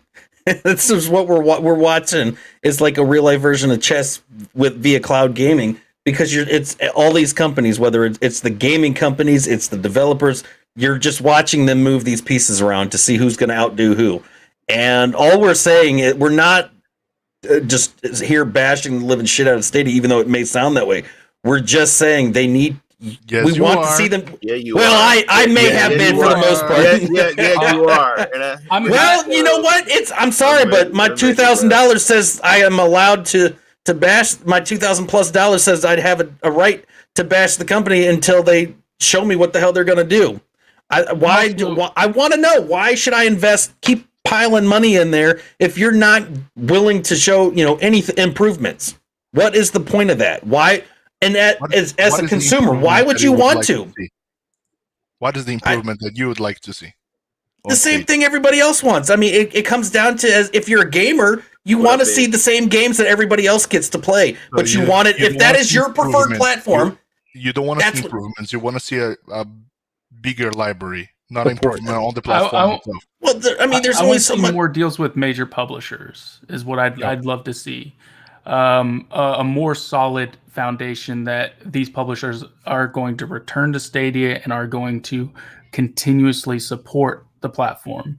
Well, I want all the promises they made at GDC 20 when they came out making all these claims for the majority. Yes, I get that a lot of the features that they made when they announced the stuff are there, but there's still a lot that are not there. It takes a year to implement certain things. Why? Multiple years, actually. And then and you're not explaining anything. I understand the reason. This is the reason why they stopped announcing things, but then you just go completely silent and say, "Well, we're not going to say anything now. We'll give you a weekly blog and maybe announce something." The moment they did, there was GDC, and then after GDC, there was February 1st. Unfortunately, we didn't got anything else after that. I'm on a stream New World with my Xbox controller. After that would be different. But whenever we got we are winding down and we didn't got a solid plan, you cannot expect new games. No, you can expect new games. You cannot be expecting a lot of features. We know the research thing has been winded down as well. Our R&D department did get cut. Yeah, or a lot of it got cut. Yeah. So. Yeah. So you cannot be expecting a lot of features. And to be honest, I'm happy with the current features. I'm happy with the current performance of Stadia. If they continue bringing, for example, you will be able to play Battlefield 2042 in Stadia in 60 FPS. Awesome. That would be I think absolutely. That you bring people over for sure. You will be able to play New World. That will be amazing. You will be able to play the latest games on Stadia. That will be amazing. That's the only thing I would like to see, because I don't want to see, but it's not running on it don't have ray trace available on Stadia yet. Okay, I can live with that for another 2 years without ray tracing on Stadia. If I want to ray trace, I have other options with ray tracing, like GeForce Now. But they at least needed to have the games. They don't have the games I want to play, so that's why I'm not going to buy the games, because the games are not available there. Exactly, content. Okay. So most of those things we're seeing happening right now for GFN, they got the content, they got the you have control over your frame rate, and you can bring it to 60 and soon 120. So it's big. There's a lot happening right now, and like we mentioned earlier, Google is very good at selling at corporation, not so much at consumers. So the whitelisting, we might see it happen more and more. So I'm fairly sure there's going to be a lot of it. So anything else you guys wanted to add? I think we're going to wrap this up. I'm good. I'm good. Just want transparency. And by the way, hi Decimal, good to see you. Oh well, you were there earlier. I'm paying customer. I'm paying for a service that was advertised 2 years ago, 4K 60. I'm starting to feel cheated and taken advantage of. Yeah. So we're gonna wrap this up. I'm gonna go around. First, Eddie, where can we find you? Subscribe to my YouTube channel, Eddie Player One. Tomorrow it's gonna be I don't know when, but I'm gonna be posting the vlog for my first week on Ubisoft, and then on Monday it's gonna be the story on how I customize my Nintendo Switch to be looking like this, and how I break a few parts in the process to make it look like this. Hey, we all I mess have up. an extra LCD here that I broke. And I have another piece that it wasn't supposed to be removed that I ended up removing. And I'm going to be telling the story about that. Live and learn. Oh, yeah. I've got plenty of stories from fixing cell phones and tablets that there are times where you will mess up, you will break things. And it's all a part of getting better and improving. And, you know. After that, I'm looking for, I keep looking on the market for broken switches because now I can fix them. Yeah, exactly. That's a side business. Side hustle. Yeah. Or hey, cheap switches for like your nieces, nephews, kids. You know, getting a $100 broken switch and I can fix. Awesome.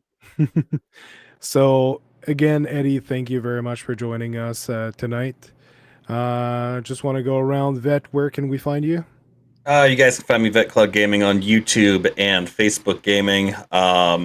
Weekly stuff. I usually schedule it out. I try to schedule it out. It usually never happens. I usually schedule like 20 minutes before I decide to go live, or 20 minutes or less half the time. I may end up going live again tonight for some more New World, just so I can play New World with a controller instead of keyboard and mouse, because I know Link loves that feature.